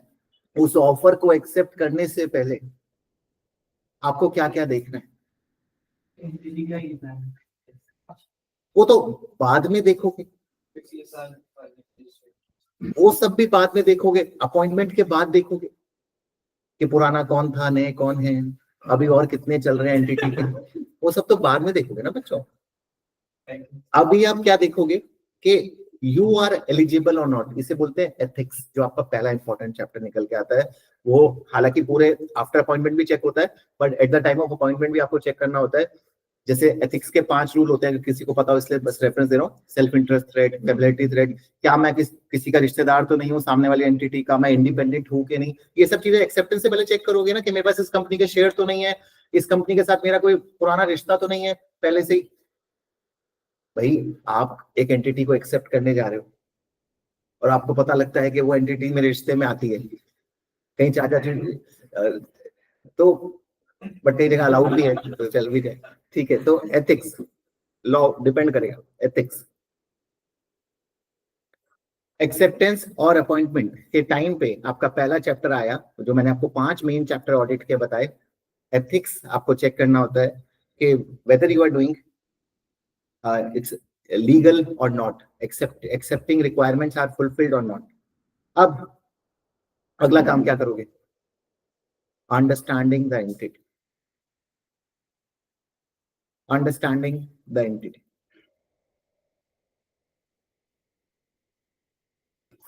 अब आप समझोगे कि ये एंटिटी कितनी बड़ी है, इस एंटिटी में मेरे को कितना स्टाफ लगाना पड़ेगा, क्या एंटिटी का साइज रहेगा, इसी को हम बोलते हैं प्लानिंग करना। आप इस स्टेज पे पूरा देखते हो कि मेरे को कितना टाइम इस एंटिटी, क्योंकि आप एक एंटिटी के साथ थोड़ी हो, आप तो कई एंटिटी की ऑडिट कर रहे हो, तो आपको देखना है कि क्या इस एंटिटी की ऑडिट करने के लिए मैं एलिजिबल हूँ, मतलब इन द टर्म्स कि मेरे पास इतना स्टाफ है, इतना रिसोर्सेस है, मेरे पास एक्सपीरियंस है, can I do the audit of this entity और नॉट। ये भी चीज आपको ध्यान रखनी है। अंडरस्टैंडिंग द एंटिटी, एक तो आपने एक्सेप्टेंस लेने से पहले देख लिया कि मैं एलिजिबल हूं कि नहीं, am I fulfilling code of conduct. अगर मैं खुद ही कोड ऑफ कंडक्ट फुलफिल नहीं करता और हाँ कर देता हूं तो मेरे को एसीसीए डिबार्ट कर सकती है, लीगल लॉज मुझे मेरे मेंबरशिप को सस्पेंड कर सकते हैं, इवन सर्टिफिकेट ऑफ रजिस्टर से नाम भी हटा सकते हैं अगर हम एथिक्स को वायलेट करते हैं। एथिक्स की वायलेशन चेक हो जाएगी, एंटिटी अंडरस्टैंडिंग डेवलप हो गई। अब क्या करोगे? अब बच्चों मेन काम आता है, सबसे मेन काम, रिस्क असेसमेंट।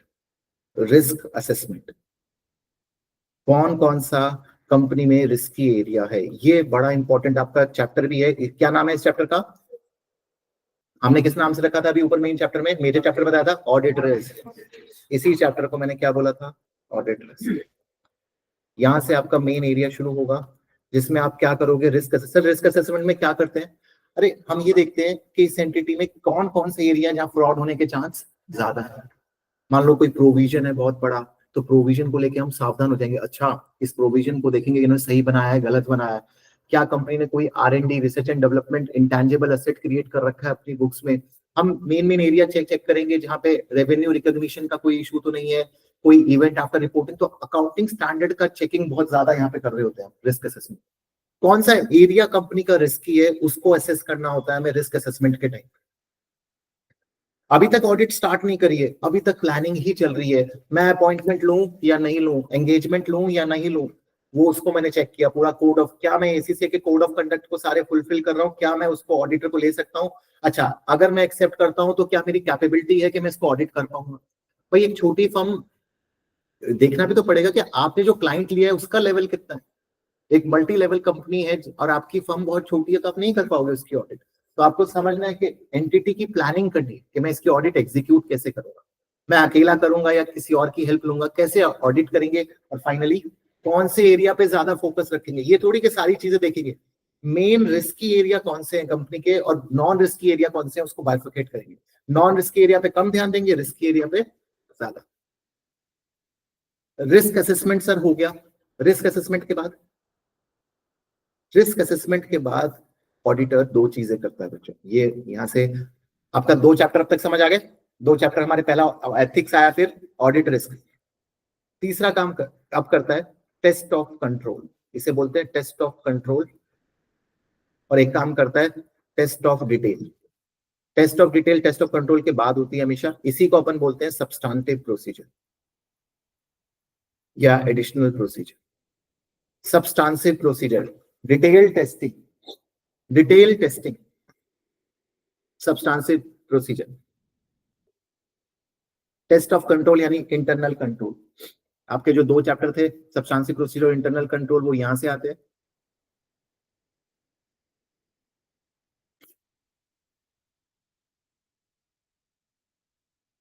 आपको समझ आ रहा है टेस्ट ऑफ कंट्रोल का क्या मतलब है?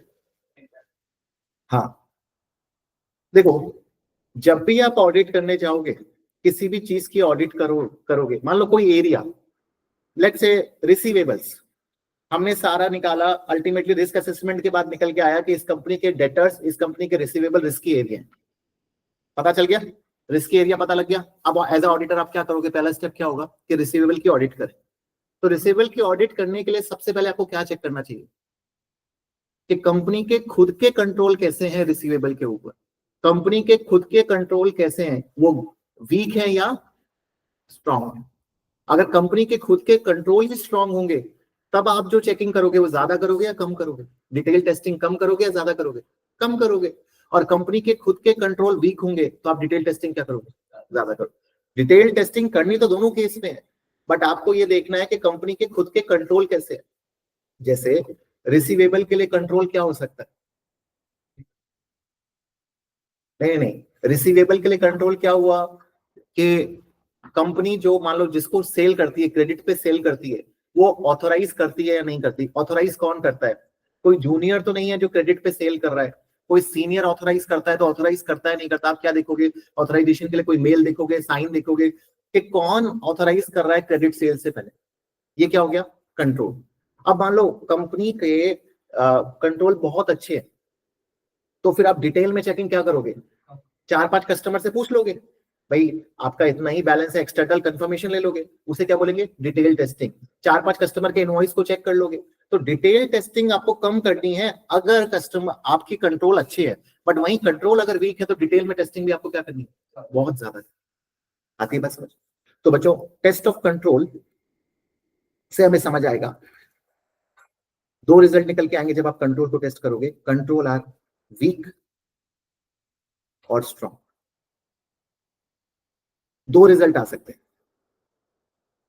भाई आप डॉक्टर से पूछोगे कि भाई, डॉक्टर को बोलोगे डॉक्टर मेरे दांत में पेन हो रहा है, तो डॉक्टर पहले चेक करेगा ना कि आपके खुद के कंट्रोल कैसे हैं। डॉक्टर पूछेगा भाई आप मीठा कितना खाते हो, ब्रश कितना करते हो, आप बोलो मैं तो 4 दिन में एक बार करता हूँ डॉक्टर। तो समझ जाएगा बदलो इसके सारे दांत। तो उसको डॉक्टर को डिटेल टेस्टिंग कितनी करनी है डिपेंड करेगा आपके खुद के कंट्रोल कैसे हैं किसी चीज को लेके। तो कंपनी के पहले कंट्रोल टेस्ट करो, कंपनी के खुद के कंट्रोल टेस्ट करो। अच्छा, जब आप कंट्रोल टेस्ट कर रहे हो तो आइटम नहीं चेक कर रहे हो, उसके ऊपर के कंट्रोल चेक कर रहे हो। आइटम की टेस्टिंग कहते हैं डिटेल टेस्टिंग। हालांकि डिटेल में डिफरेंस समझेंगे दोनों के बीच में। अभी के लिए कंट्रोल टेस्टिंग, अगर आंसर वीक आया तो डिटेल टेस्टिंग अपन को क्या करनी है, हाई या लो? हाई। और अगर स्ट्रॉन्ग आते हैं तो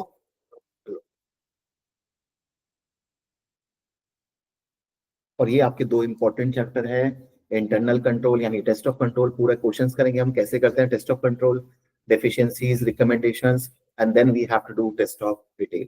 सबसे ज्यादा टाइम इन दो चैप्टर्स में लगना है हमें। इसके बाद बच्चों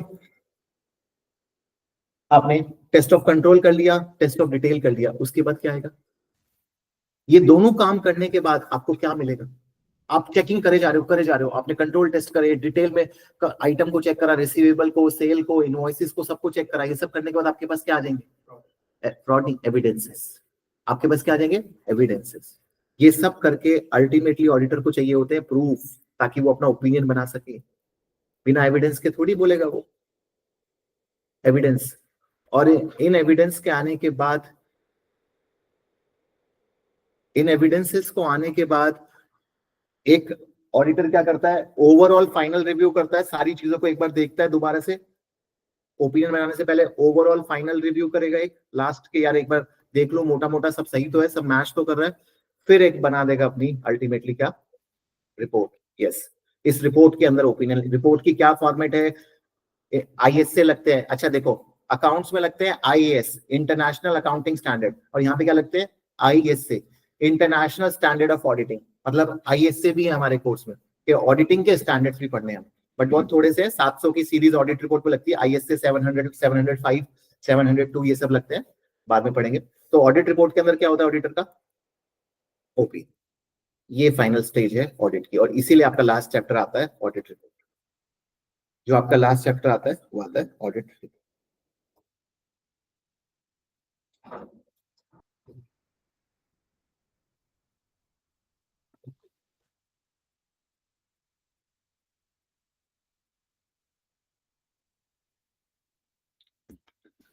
एक बार गो थ्रू करो बच्चों प्रोसेस को पूरा। अभी मैं आपसे पूछूंगा, लर्न कर लो जल्दी से, पूरा प्रोसेस मेरे को बताना है आप लोगों को।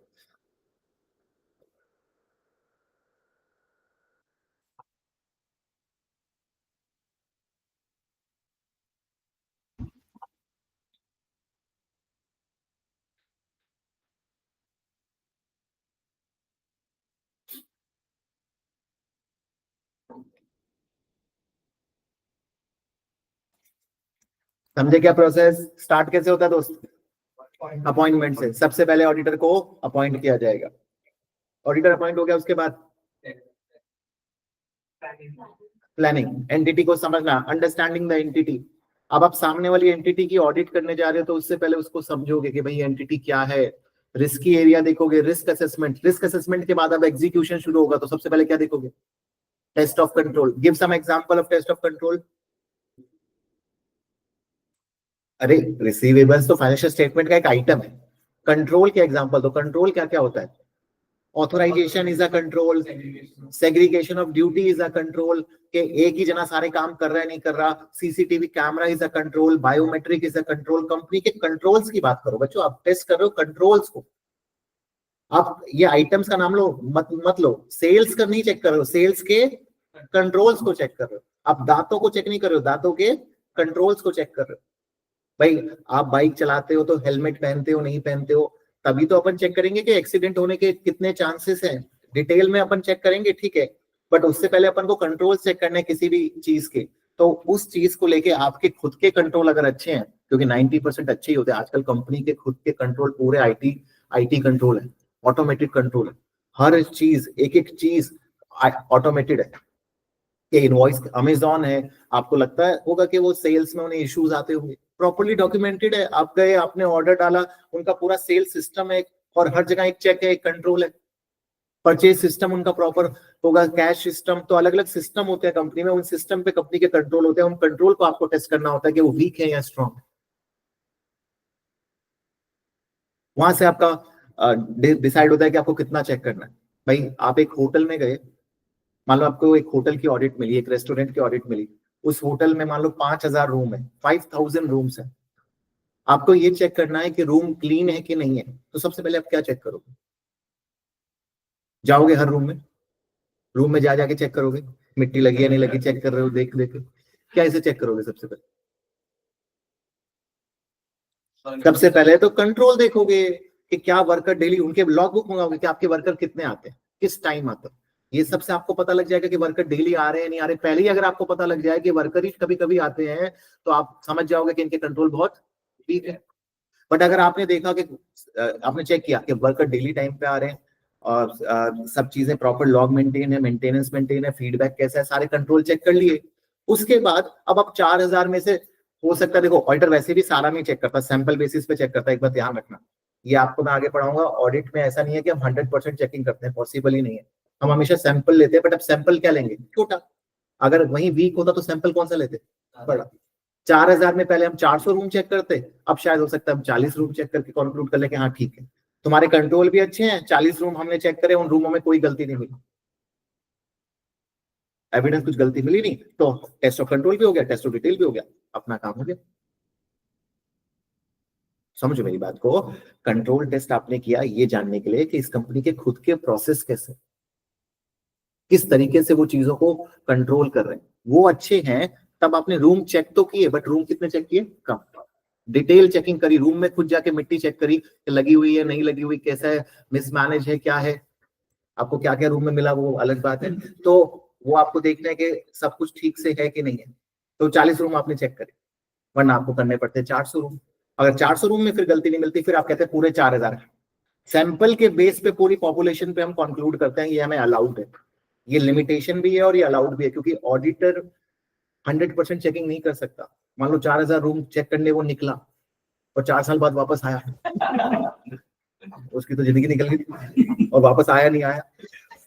पहले तो कुछ कई बार तो ऑडिटर ये यूपी बिहार में कोयलों की खदान में चेक करने जाते थे, कोयले की खदान होती है, कोयल का काम होता है, वो वहां पे जाते थे, वो मना भी करते थे मत जाओ, वो जाते थे, आते ही नहीं थे। दूसरा क्या वो नहीं आ रहा, तीसरा क्या वो नहीं आ रहा, खबर आती थी बस। तो फिर ये ऑडिटर में प्रैक्टिकल लिमिटेशन भी देखनी पड़ती है कि पॉसिबिलिटी कितनी है चेकिंग करने की और किस लेवल पे। Self thread. तो ये आपका ऑडिट का बेसिक ओवरव्यू है, समझ आता है? अब प्रोसेस सारे चैप्टर समझ आते हैं कैसे कैसे। अपॉइंटमेंट, रिस्क असेसमेंट, अपॉइंटमेंट से एथिक्स का चैप्टर आया, रिस्क असेसमेंट से ऑडिट रिस्क का चैप्टर आया, टेस्ट ऑफ कंट्रोल से आपका इंटरनल कंट्रोल का चैप्टर आया, टेस्ट ऑफ डिटेल से सब्सटेंसिव प्रोसीजर का, और फाइनली ऑडिट रिपोर्ट का। और वो जो बीच में मैंने लिखे है ना एविडेंस, एविडेंस, वो सब थ्योरी चैप्टर आपकी बुक में ऑलरेडी है, आपने जो मैंने कटवाए थे वो थ्योरी में है कि एविडेंस क्या होता है, वो सब भी है, पढ़ेंगे। थ्योरी अलग से हम एक साथ करेंगे।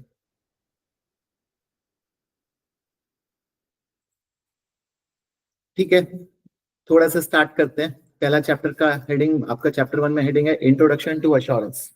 क्या क्या आपके चैप्टर 1 में इन्होंने दिया हुआ है वो मैं आपको बताता हूँ। 4 टॉपिक है आपके चैप्टर 1 में बेसिकली, बेसिक ऑडिट के। आज अभी मेन 5 में से कोई भी एरिया स्टार्ट नहीं कर रहा हूँ, ये 4 एरिया आपको चैप्टर 1 में पढ़ने हैं। Element of assurance, level and type of assurance, external audit and review. अच्छा, फिर भी just for the knowledge, do you understand the difference between audit and assurance? अपन ने इतना सारा डिस्कस किया, हमारी बुक का नाम है ऑडिट एंड एश्योरेंस, तो I hope you are able to differentiate between audit and assurance. What is the difference?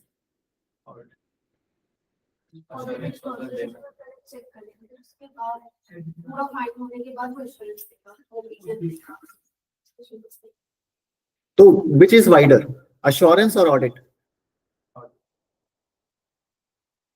Assurance और ऑडिट। अश्योरेंस देखो क्या है, अश्योरेंस है सामने वाले को क्या देना? कॉन्फिडेंस। अच्छा, आप सामने वाले को कॉन्फिडेंस ऑडिट करके दो या बिना ऑडिट करके दे तो दोनों तरीके से दे सकते हो। एक कॉन्फिडेंस दे सकते हो चेकिंग करके, और एक कॉन्फिडेंस दे सकते हो कम चेक। मान लो मैं एक डॉक्टर के पास गया और मैंने बोला कि डॉक्टर आजकल कहीं मन नहीं लगता और कहीं ख्यालों में खोए रहते हैं, भूख नहीं लगती, ऐसी बातें करी डॉक्टर। तो डॉक्टर ने एक एश्योरेंस ज्यादा चेक नहीं किया, बस ऊपर ऊपर से बोला कि तुम पागल हो गए हो और दवाई लो, और ये 4-5 दवाई लिखी और भेज दिया। ये तो एक सिंपल सा उसने मुझे एश्योरेंस दे दिया, कॉन्फिडेंस दे दिया कि मैं कोई बड़ी बात नहीं, बस पागल हुआ हूँ, तो ऐसी कोई दिक्कत वाली चीज नहीं है, छोटी मोटी दवाइयां खाएंगे ठीक हो जाएंगे। तो ये जो एश्योरेंस दिया, ये ऑडिट करके दिया या लेस देन ऑडिट करके दिया? लेस देन ऑडिट करके दिया। तो अश्योरेंस ऑडिट करके भी दी जा सकती है, लेस देन ऑडिट करके भी दी जा सकती है। तो assurance is wider than audit. Audit is part of assurance. Assurance include audit also और नॉन ऑडिट ऑल्सो, अभी पढ़ेंगे इस चैप्टर में। तो assurance is the outcome, is the confidence. अब वहीं डॉक्टर के पास में गया और डॉक्टर को बोला कि डॉक्टर यार पेन हो रहा है, बहुत अच्छा नहीं लग रहा। उसने पूरी चेकिंग करी, ब्लड टेस्ट किए, सारे रिजल्ट चेक करके उसने कंक्लूजन दिया कि कुछ नहीं है, आप वही था जो दिक्कत। तो वो हमारा क्या हुआ? ऑडिट। ऑडिट से तो कौन सा एश्योरेंस पे मोर कॉन्फिडेंस होता है? ऑडिट से आया हो। लेस देन ऑडिट वाले के एश्योरेंस को हम बोलते हैं नेगेटिव एश्योरेंस, क्योंकि उसमें लो कॉन्फिडेंस होता है। और जिस एश्योरेंस में ज्यादा कॉन्फिडेंस होता है उसे क्या बोलते हैं? Positive assurance. तो यहाँ पे लिखा है ना level and type of assurance, वही सब पढ़ाऊंगा अभी मैं वहां पे।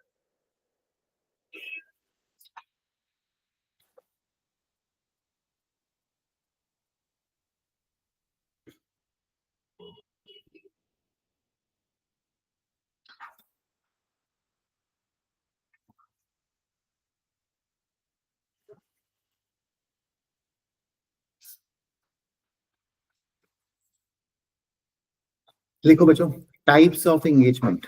पहली चीज लिखो अपने नोट्स में, types of engagement. Types of engagement. कितने टाइप की एंगेजमेंट होती हैं? शादियां कितने टाइप की होती हैं? एक एंगेजमेंट है अश्योरेंस एंगेजमेंट।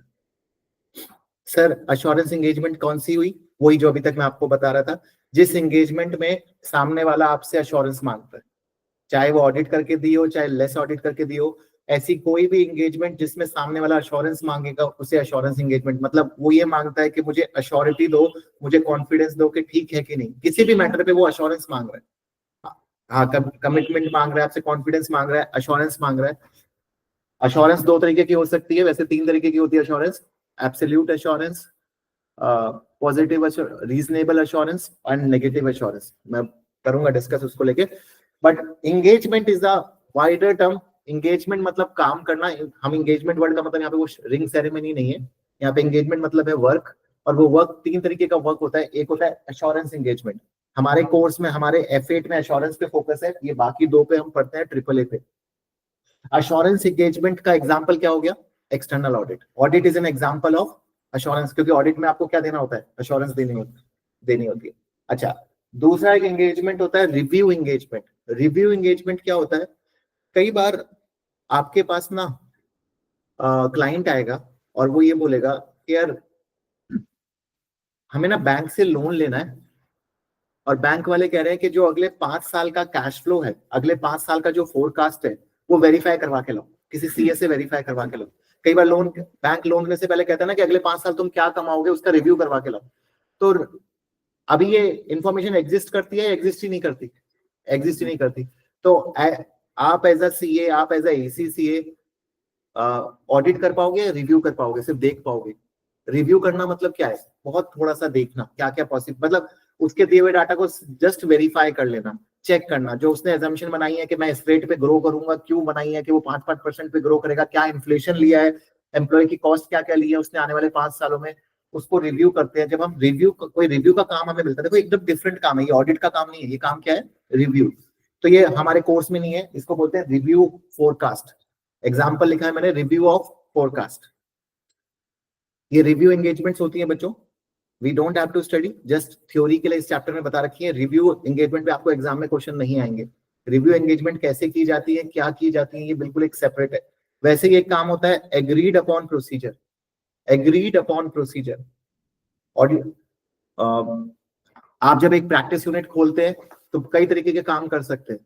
आप अश्योरेंस यानी ऑडिट भी कर सकते हैं, लोगों की फोरकास्ट को रिव्यू भी कर सकते हैं, रिव्यू एंगेजमेंट्स भी कर सकते हैं, और एग्रीड अपॉन प्रोसीजर। तो एग्रीड अपॉन प्रोसीजर मतलब दोनों ने मिलकर कुछ एग्री कर लिया। मान लो क्लाइंट आया और मुझसे आके कहता है कि ना मेरी अकाउंटिंग आप करोगे, पूरा बिजनेस हम करेंगे, बस उसकी अकाउंटिंग। सी अकाउंटिंग भी तो करते हैं, तो हमारा एक डिपार्टमेंट अकाउंटिंग का डिपार्टमेंट है। तो उसको क्या बोलेंगे, एग्रीड अपॉन प्रोसीजर। जहां पे दोनों ने म्यूचुअल डिस्कस करके कोई काम ले लिया, हमने वो क्लाइंट से डिस्कस करके कोई भी काम ले लिया, उसको क्या बोलेंगे, agreed upon procedure. But that work should be other than assurance and review. Any work other than assurance and review will become agreed upon procedure.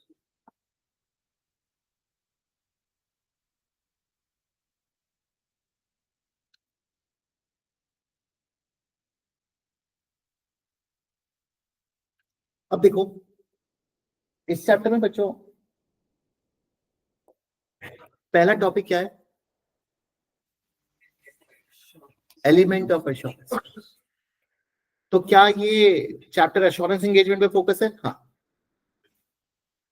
एक अश्योरेंस में, अश्योरेंस को अभी ऑडिट ही समझना, जब मैं अश्योरेंस वर्ड बोलूं तो ऑडिट ही समझना। हालांकि assurance is the confidence you are giving after doing audit और you are not doing audit. एक डॉक्टर पूरा चेक करके भी अश्योरेंस दे सकता है और बिना चेक करे भी अश्योरेंस दे सकता है। When you give assurance by doing less checking, moderate checking, less checking, then it is called negative assurance. Assurance negative का मतलब नहीं है कि नेगेटिव बात बोली है, बात तो ये भी बोल सकता है कि आप ठीक हो, मतलब कम चेक करके भी उसने बोला ठीक हो, बट चेकिंग कम करिए इसलिए क्या बोल रहे हो, नेगेटिव। मतलब उस एश्योरेंस में हमारा कॉन्फिडेंस क्या है, कम। अश्योरेंस नेगेटिव का बच्चे कई बार मतलब ये निकालते हैं कि वर्ड जो यूज करें वो नेगेटिव यूज करें, वो नहीं। भाई आपने किसी को चाय बना के दी, उसने चाय पी के बोला ठीक है, अच्छी नहीं बोला, उसने बोला बुरी नहीं है, चाय बुरी नहीं है, तो ये कौन सा ओपिनियन है? ये मतलब चाय ठीक ठाक बता रहा है वो एक तरीके से, तो वो नेगेटिवली वर्डेड ओपिनियन है। ठीक ही बता रहा है बट ठीक ठाक बता रहा है, बहुत अच्छी नहीं बता रहा है या बहुत ज्यादा चेकिंग नहीं करी है, ठीक है, पीके बोल रहा है कि ओके है, तो इसको हम क्या बोलेंगे, नेगेटिव एश्योरेंस। बट वही एश्योरेंस अगर वो पूरी डिटेल में चेकिंग करके आपको एश्योरेंस देता है तो उसे क्या बोलते हैं, पॉजिटिव एश्योरेंस या रीजनेबल एश्योरेंस। तो यहाँ पे समझना, पहला टॉपिक आता है एलिमेंट ऑफ एश्योरेंस। एक एश्योरेंस में क्या क्या एलिमेंट्स होते हैं? एक एश्योरेंस में 5 एलिमेंट होते हैं, बता सकते हो कौन कौन से? कोई भी ऑडिट एश्योरेंस के अंदर 5 एलिमेंट होते हैं, कोई भी ऑडिट करने के लिए 5 एलिमेंट चाहिए होते हैं। कौन कौन से 5 एलिमेंट होंगे? एक तो सोचो कौन कौन से 5 एलिमेंट किसी भी एक एश्योरेंस एंगेजमेंट में होंगे।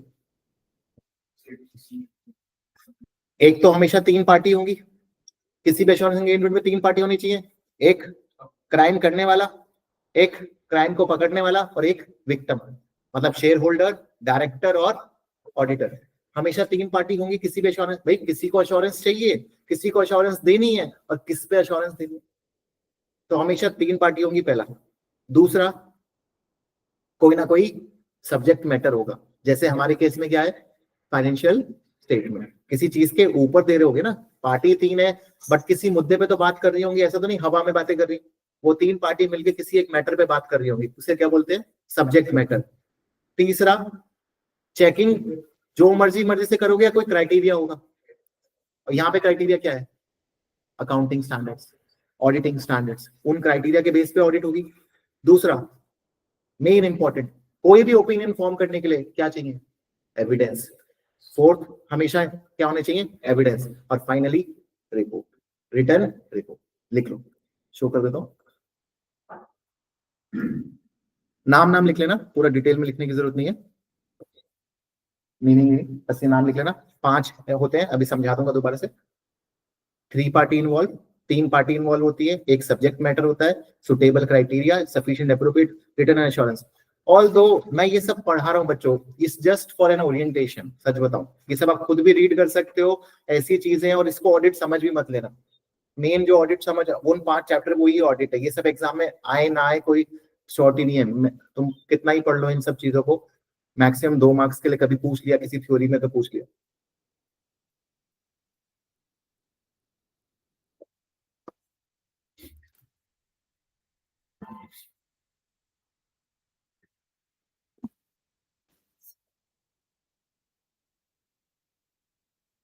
तो सूटेबल क्राइटेरिया मतलब आईएफआरएस जो हाँ।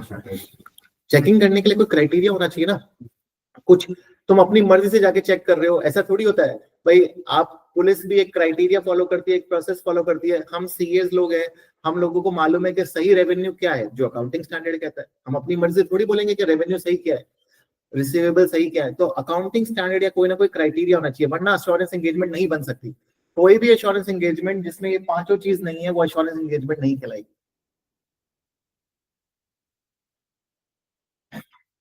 कोई भी क्राइटेरिया इन पांचों में से समझ नहीं आता तो पूछ लो।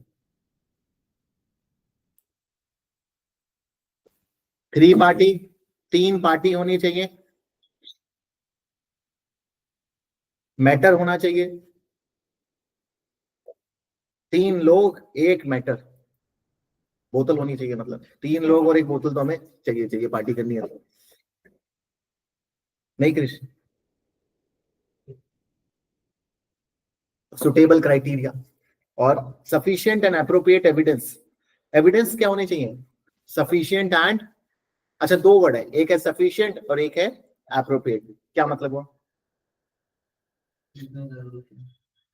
एक तो नंबर पे बात करता है कि कितने होने चाहिए, सफिशिएंट मतलब ऐसा नहीं एक एविडेंस है सिर्फ हमारे पास, नंबर ऑफ एविडेंस होने चाहिए। और अप्रोप्रिएट मतलब मतलब सेल्स में कोई दिक्कत है तो सेल्स पे से ही पर्टिकुलर होना चाहिए। अरे वो तो वही होना चाहिए, ऑब्वियसली सेल्स है तो परचेज उसी से होना चाहिए। अरे हाँ, अप्रोप्रिएट का मतलब एविडेंस तो 500 है बट सारे बेकार से, क्वालिटी ऑफ एविडेंस, ये कहना चाह रहे थे?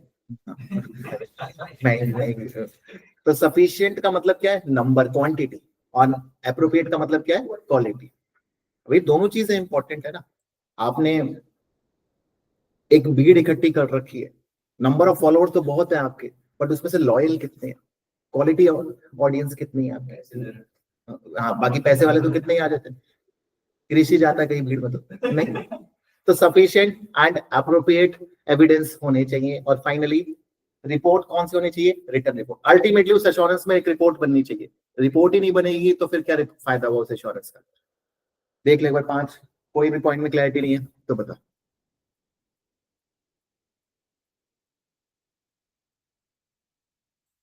ठीक है, पहला कंसेप्ट सीखा इंट्रोडक्शन टू एश्योरेंस में, मैंने आपको सिखाया कि एंगेजमेंट, मैंने एक वाइडर कंसेप्ट आपको ये ट्रिपल ए में बताता हूं मैं वैसे, बट मैंने एक कंसेप्ट बता दिया कि एंगेजमेंट भी 3 तरीके की होती है। एक होती है एश्योरेंस एंगेजमेंट, दूसरी कौन सी है? रिव्यू एंगेजमेंट, और तीसरा क्या है? Agreed upon procedure. तो ऐसा मत समझना एक प्रैक्टिसिंग फर्म सिर्फ ऑडिट पे जिंदा है, उसको कई तरीके के काम मिलते हैं, उसपे कई डिपार्टमेंट है, अकाउंटिंग भी कर रही है, कुछ कंपनियों की ऑडिट भी कर रही है। हाँ, एक ही कंपनी की ऑडिट और अकाउंटिंग नहीं कर सकती, वो एथिक्स में चेक करेंगे। भाई ये तो वही बात हो गई कि पेपर भी आप ही दे रहे हो और चेक भी आप ही कर रहे हो, तो अकाउंटिंग भी आप ही करो और उस अकाउंट्स को ऑडिट भी आप करो, तो फिर कैसे इंडिपेंडेंट होगा? तो वो चीज हम एथिक्स में पढ़ेंगे कि अलाउड तो है कुछ केस में और कुछ केस में अलाउड नहीं है। अब बात आती है कि हमने सीखा कि एक एश्योरेंस में 5 एलिमेंट होने चाहिए, मतलब एक एंगेजमेंट कब, कोई ऑडिट एंगेजमेंट कब कहलाएगी, एश्योरेंस एंगेजमेंट कब कहलाएगी? जिसमें 3 पार्टी होंगी, एक मैटर होगा, सब्जेक्ट मैटर होगा, क्राइटेरिया, एविडेंस और रिपोर्ट। अब इसके बाद जो अगला कंसेप्ट आता है, कौन सा था? Second, level of assurance. Assurance के आपको मैंने कितने लेवल बताए? 2, लिख लो। ये एग्जाम में थोड़ा एरिया आता है, अब सारे एरिया में सिर्फ यही एक इंपॉर्टेंट एरिया है जो मैं कहूंगा कि ऑब्जेक्टिव टाइप में टेस्ट कर सकते हैं, ये इंपॉर्टेंट।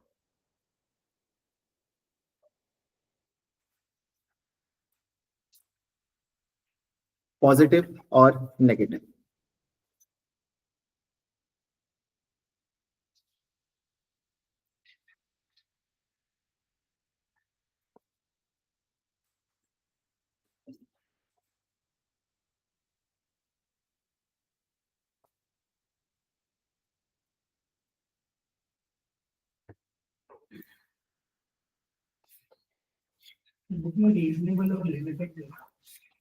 आ जाएंगे, अभी बुक पे भी आ जाएंगे बेटा। एक चीज के कई नाम हो सकते हैं ना, तुम्हारे क्या क्या नाम है, घर पे क्या बुलाते हैं? कृष्ण। ये कृष्ण नाम तुम्हारा मूवी से पहले रखा था, मूवी के बाद? अरे होगा।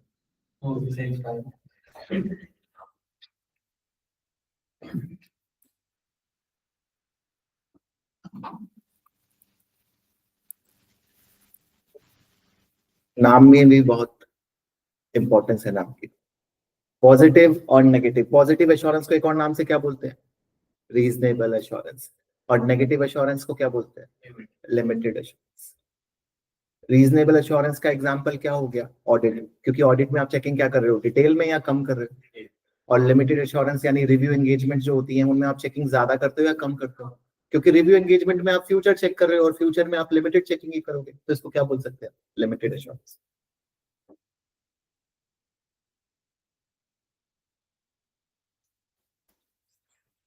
Positive and negative assurance. Positive assurance का एक और नाम है रीजनेबल एश्योरेंस। कंफ्यूज मत होना, सिर्फ नाम ही है, मीनिंग सेम है। पॉजिटिव और रीजनेबल एश्योरेंस का मीनिंग क्या हुआ, मैंने आपको क्या समझाया वो मीनिंग याद रखना, अभी पढ़ाऊंगा बुक से भी, बट मीनिंग क्या है, क्या समझे आप इसका मीनिंग पॉजिटिव और रीजनेबल एश्योरेंस का? Opinion is given after detail checking. अच्छा, ओपिनियन जो होगा वो पॉजिटिव भी होगा या नेगेटिव भी हो सकता है? Opinion can be anything. आप ये कह सकते हो कि audit reports are bad, audit reports are adverse, audit reports are unqualified, audit report are clean. You can say it's are clean और इट्स आर एडवर्स, जो टेक्निकल वर्ड यूज होता है क्लीन और एडवर्स। बट जो आप opinion दोगे वो दोगे कैसे? डिटेल चेकिंग करके। If you have given opinion by doing detail checking it will be called reasonable. नाम से ही समझो रीजनेबल। अच्छा, एक और होता है इसका एब्सोल्यूट एश्योरेंस। रीजनेबल और एब्सोल्यूट एश्योरेंस में क्या डिफरेंस हुआ? 100%। क्या ऑडिटर का ओपिनियन एब्सोल्यूट होता है या रीजनेबल होता है भैया? रीजन? क्योंकि हम डिटेल चेकिंग नहीं कर सकते, हम डिटेल नहीं, सैंपल पे अपना ओपिनियन बनाते हैं, तो हो सकता है कि कुछ गलतियां ऑडिट के बाद भी रह गई हो। ऑडिट का मतलब ये नहीं है कि financial statement are free from 100% free from mistake. Absolute assurance is assurance given by auditor is not an absolute assurance। भाई आप रेटिंग पढ़ते हो, कई बार कई जगहों की रेटिंग देखते हो, वहां पे हो सकता है जोमेटो पे उस प्रोडक्ट की रेटिंग, या किसी होटल की बुकिंग करा रहे हो वहां पे रेटिंग हो सकती है कि 4.5 हो, 4.3 हो, बट एक्चुअली वो जब आप ऑर्डर करते हो तो वो क्वालिटी आपको नहीं मिल रही है। तो ऑडिट जो रेटिंग है वो 100% एश्योरेंस नहीं है, वो क्या है? Reasonable assurance. Still there can be some mistakes. तो रीजनेबल एश्योरेंस ऑडिट का एग्जांपल हो गया। और लिमिटेड एश्योरेंस में तो क्या है, आप क्या बोल रहे हो? चेकिंग ही कम करो, आप कर ही नहीं पा रहे हो। डॉक्टर ने प्राइमा फेसी देखा आपको, आप गए डॉक्टर के सामने, प्राइमा फेसी देख के आपके ऊपर ओपिनियन बना दिया, बिना आपको ज्यादा चेक करे आपने ओपिनियन बना लिया, वो क्या है? Limited assurance.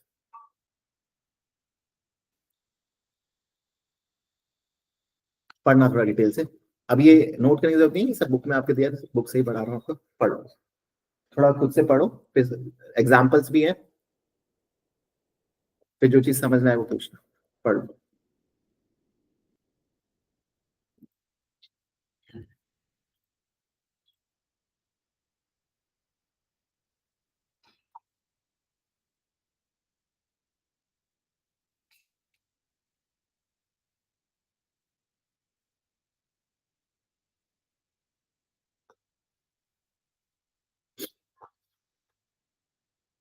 बस थोड़ा सा और डिस्कस करेंगे 5-10 मिनट अभी के लिए, एक बार देख लो, फिर नेक्स्ट क्लास से we will start main topics।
देखो बच्चों, थ्योरी तो है, पढ़ने वाली थ्योरी तो है। हाँ हाँ, कृष बताओ। Gives a positively worded assurance opinion and gives a negatively worded assurance opinion. करते हैं डिस्कस उसको। और कोई doubt?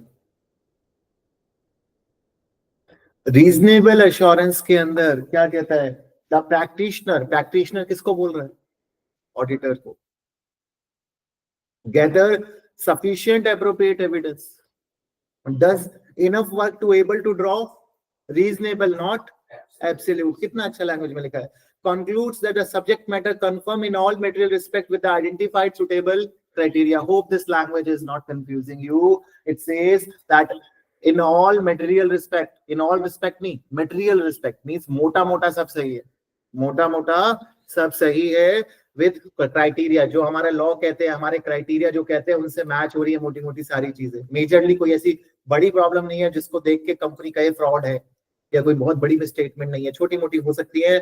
Gives a report in the form of positive statement of opinion. Positive statement of opinion का मतलब क्या है, मोर कॉन्फिडेंस के साथ बोलना. अरे आप एक डॉक्टर के पास गए तो उसकी वर्डिंग, दो तरीके से आपको वर्डिंग दी, मैं श्योर हूं कि आपको वो बोलता है आई एम श्योर, उसने पूरा चेक किया आपको और उसके बाद आपको एक बोला कि यार आपको बीमारी है, मान लो कोई बीमारी आपको वो बताता है और कहता है आपको वो बीमारी, तो उसका ओपिनियन में उसका कॉन्फिडेंस ज्यादा है या कम है, तो उसे क्या बोलेंगे, पॉजिटिव स्टेटमेंट ऑफ, चाहे वो बोल रहा है बीमारी है बट बोल किस कॉन्फिडेंस से रहा है वो मैटर करता है. दूसरी बार बोल रहा है मुझे लग रहा है कि आपको शायद डेंगू है, मुझे लग रहा है कि आपको शायद मलेरिया है, तो उसको दूसरे केस में लग रहा है और एक केस में वो है, तो क्या डिफरेंस हुआ दोनों केस में, दूसरे केस में वो क्या दे रहा है, नेगेटिव स्टेटमेंट. आप ये बात समझा, gives a report in the form of negative statement of conclusion. तो negative statement of conclusion में देता है, मतलब कुछ ऐसा कह रहा है, nothing has come to our attention, मतलब मुझे कुछ गलत नहीं मिला, जितना चेक करा उसमें कुछ गलत नहीं मिला, तो उसका कॉन्फिडेंस ज्यादा है कम है, कम है, ये शो कर रहा है कि उसने अभी पूरी चेकिंग नहीं करी. मैं देखो आपको, इसने एग्जांपल लिखा है स्टैट्यूटरी ऑडिट. स्टैट्यूटरी ऑडिट हम एक्सटर्नल ऑडिट को ही बोलते हैं, एक्सटर्नल ऑडिट का एक और नाम है स्टैट्यूटरी ऑडिट. कंपल्सरी ऑडिट मतलब स्टैट्यूटरी ऑडिट मतलब audit by law, generally external audit कौन कराता है, लॉ कराता है. एग्जांपल कई सारे इसमें दिए हुए हैं, फोरकास्ट, फाइनेंशियल स्टेटमेंट रिव्यू, तो ये सब आपको एग्जांपल ज्यादा ध्यान नहीं देने. देखो दोनों के ओपिनियन की वर्डिंग का फर्क देखो, एक में इस तरह ओपिनियन लिखते हैं, ये है हमारा रीजनेबल एश्योरेंस का ओपिनियन, पढ़ के देखो आपको, देखो कॉन्फिडेंस का डिफरेंस मिलेगा दोनों में. बात दोनों में ये कह रहा है कि ठीक है सब कुछ, बट कहने का तरीका अलग है. और एक ये है,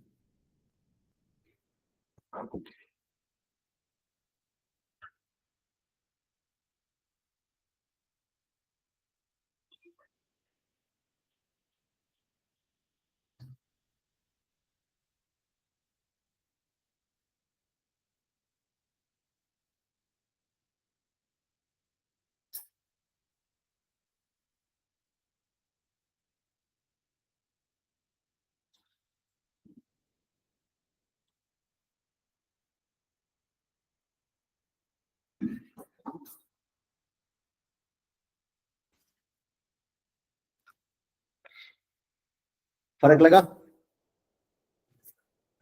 क्या कह रहे हैं, पहला वाला, in our opinion, in our opinion the financial statement gives a true and fair view.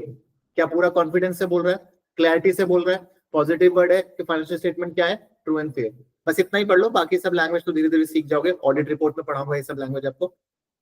दूसरा क्या कहता है, नथिंग, स्टार्ट ही कैसे हो रहा है, नेगेटिव वर्ड से, ये कह रहे हैं nothing has come to our attention.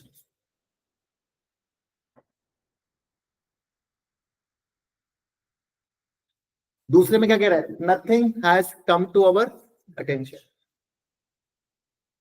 that causes us to believe that financial statement of Murray company as of 31st are not prepared in Murray company, मतलब एक एग्जांपल एबीसी कंपनी, कोई भी company हो सकता है, कि ऐसा कुछ गलत मिला नहीं कि जो हमें इसके ऊपर कोई गलत बात बोलने के लिए मजबूर करे, तो कुछ गलत मिला नहीं, तो मतलब आपने चेकिंग कम करी है.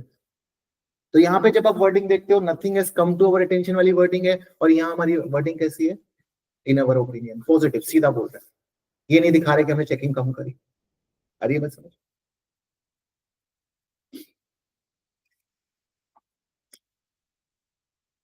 छोटे मोटे कंसेप्ट वैसे इस वाले चैप्टर में अभी भी पेंडिंग है, करेंगे उनको डिस्कस भी, छोटी मोटी चीजें बची, बट मेन ये 2 एरिया थे जो मेरे को लगता है कि मेरे साइड से आपको समझाने जरूरी थे।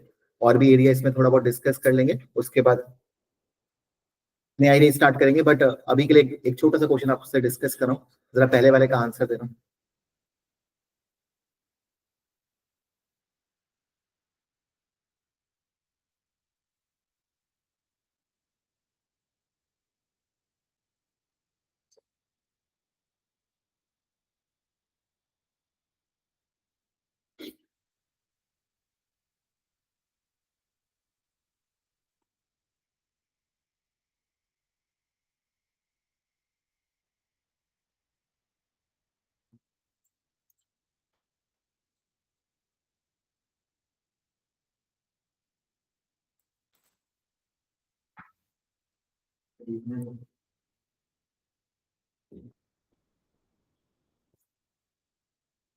पढ़ लो, पूरा कुछ पढ़ लिया?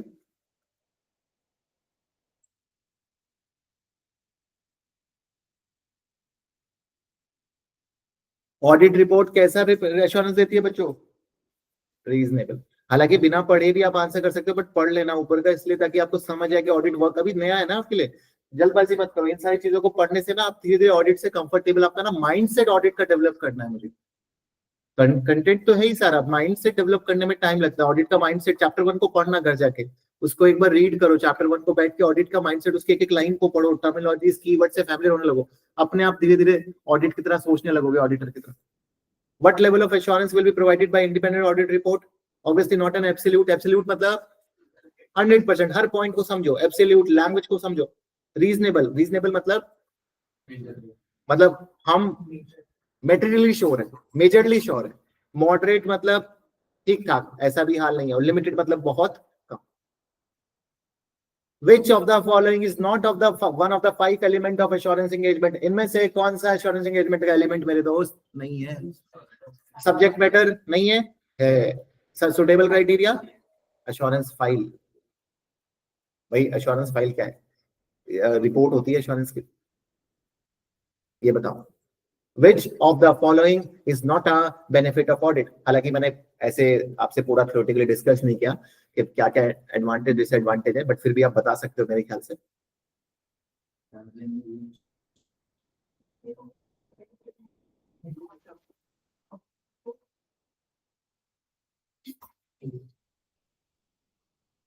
बेनिफिट कौन सा नहीं है ऑडिट का?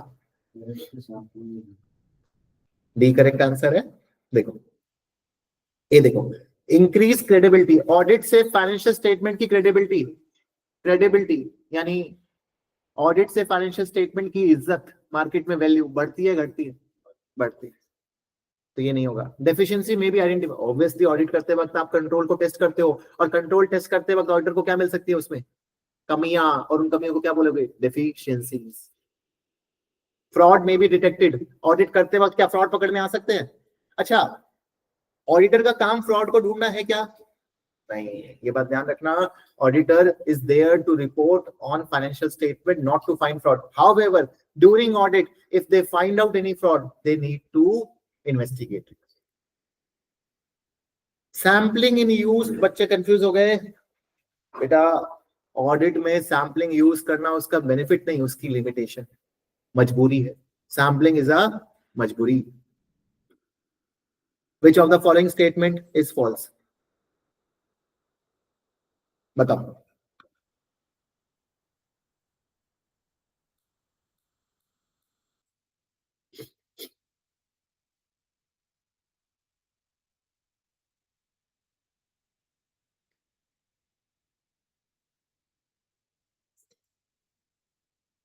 और अभी तक मैंने आपको जो ऑब्जेक्टिव टाइप क्वेश्चन दिखाए ना, ये जितने भी मैं ऑब्जेक्टिव टाइप आपसे क्वेश्चन कर रहा हूं, ये क्वेश्चन आपको भी ऐसे ही प्रैक्टिस करें।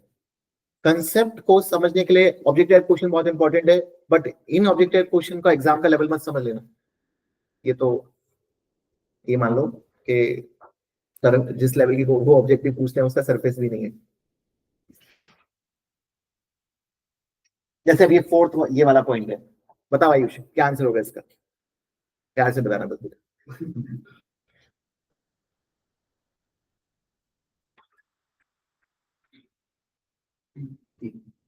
आयुष से पूछा था हमने यार, यही तो थर्ड पार्टी बीच में आ जाती है दो जन।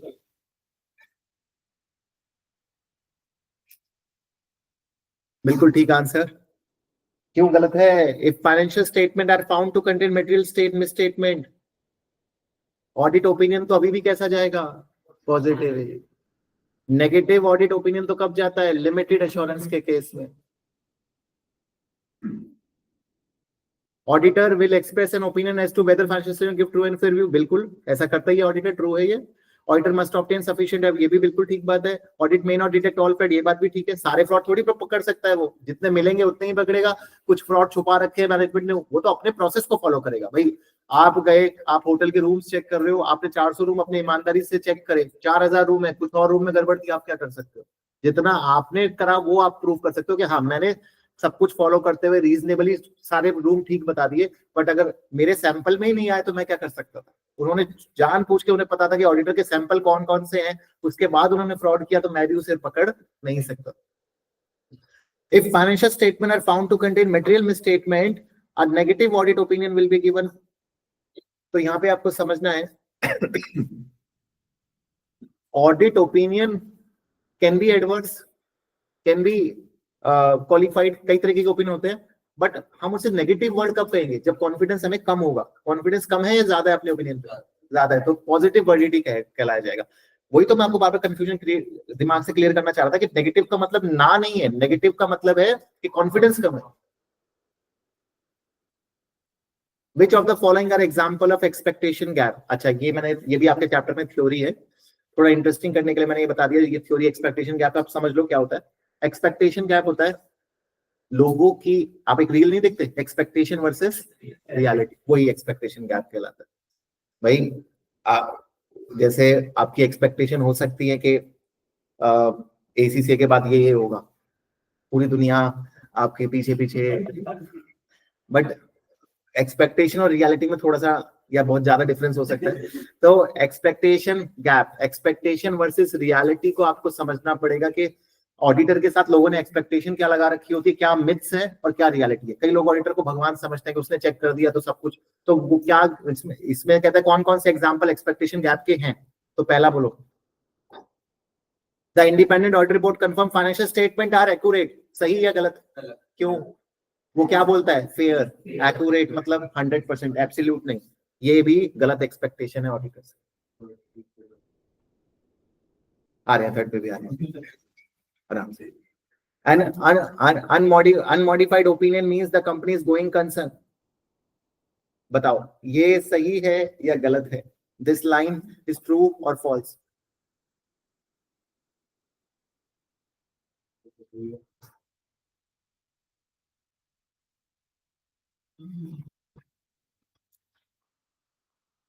लोग ऐसा मानते हैं कि अनमॉडिफाइड ओपिनियन का मतलब है कि कंपनी गोइंग कंसर्न रहेगी। ये मान्यता है, एक्सपेक्टेशन गैप है कि नहीं है? ये बात भी गलत है। अगर कोई भी कंपनी को आपने अनमॉडिफाइड ओपिनियन दे दिया तो उसका ये मतलब थोड़ी है कि कंपनी चलती रहेगी, बंद तो फिर भी हो सकती है कंपनी, बट अभी उसमें कुछ गलत नहीं है। ऑडिटर टेस्ट ऑल ट्रांजैक्शन, सही है गलत है? बट सर ये जो सेकंड वाला है इसमें ये भी कह सकते हैं कि हम बेसिक अकाउंटिंग में ये नहीं assume करते हैं कि कंपनी को कंसर्न है। हाँ हाँ, बेसिक अकाउंटिंग कंसर्न में भी आप ये एज्यूम करते हो, हर जगह आप ये एज्यूम करते हो कंपनी गोइंग कंसर्न रहेगी, बट कहीं भी श्योरिटी नहीं है ना। कोई चीज ये कॉन्फिडेंस नहीं दे सकता। यहाँ पे उल्टा कह रहा है अनमॉडिफाइड ओपिनियन का मतलब ये है कि कंपनी गोइंग कंसर्न पक्का ही पक्का कंसर्न रहेगी। नहीं, आपने अनमॉडिफाइड ओपिनियन दिया तो मतलब यही तो कह रहे हो कि अभी कोई गड़बड़ नहीं लग रही, बट कल को आप ऑडिटर पे जाके कंपनी बंद होगी मान लो 3 महीने बाद, तो आप ऑडिटर को पकड़ लोगे, भाई तूने कहा था अनमॉडिफाइड ओपिनियन। ये नहीं है उसका। अनमॉडिफाइड ओपिनियन का मतलब ये है कि रीजनेबली मुझे कुछ गलती नहीं लगती कि कंपनी चलेगी, बट बंद हो सकती है। कुछ मान लो अचानक से हुआ तो बंद। The auditor can sue for negligence if they issue an inappropriate opinion, ये बात तो सही है। तो आंसर क्या हो गया? 1 2 3। 1 2 3 आर एक्सपेक्टेशन गैप ना। इन्होंने पूछा था एग्जांपल ऑफ एक्सपेक्टेशन गैप, जहां पे लोग कुछ और सोचते हैं होता कुछ और है। तो पहले 3 में एक्सपेक्टेशन वर्सेस, पहले का आंसर क्या है? एक्यूरेट नहीं, क्या है? रियलिटी क्या है? Fair, reasonable. दूसरे का आंसर क्या है? Company can still be wind up, company can, auditor assurance is not a surety of going concern of the company. और उसने कोई स्थापित थोड़ी कर दिया कि कंपनी अब चलती पूरी जिंदगी चलेगी। Auditor do not test all transaction, audit test sample of transaction. तो ये बच्चों आपका ऑडिट, हमारा एक नया पेपर, होपफुली ठीक लगा आपको। थोड़ा सा थ्योरेटिकल एरिया रहेंगे, कुछ कुछ एरिया तो आपको करने, देखो कुछ एरिया इंटरेस्टिंग है, कुछ बोरिंग है। पढ़ाई हमेशा ऐसी ही होती है, ऐसा नहीं है कि सारे ही एरिया इंटरेस्टिंग रहते हैं, बट बहुत लंबा लंबा मैं ऑडिट आपको नहीं कि हम 4-4 5-5 घंटे ऑडिट को ऐसे नहीं करेंगे, जितना आप समझ पाओ। बट जितना भी मैं करा रहा हूँ उसको साथ के साथ प्रैक्टिस करते रहना, ऑडिट बहुत अच्छे से हो जाएगा हमारा, बट करना उसको साथ के साथ। तो आज के लिए इतना ही रखते हैं। Take care all of you, bye bye.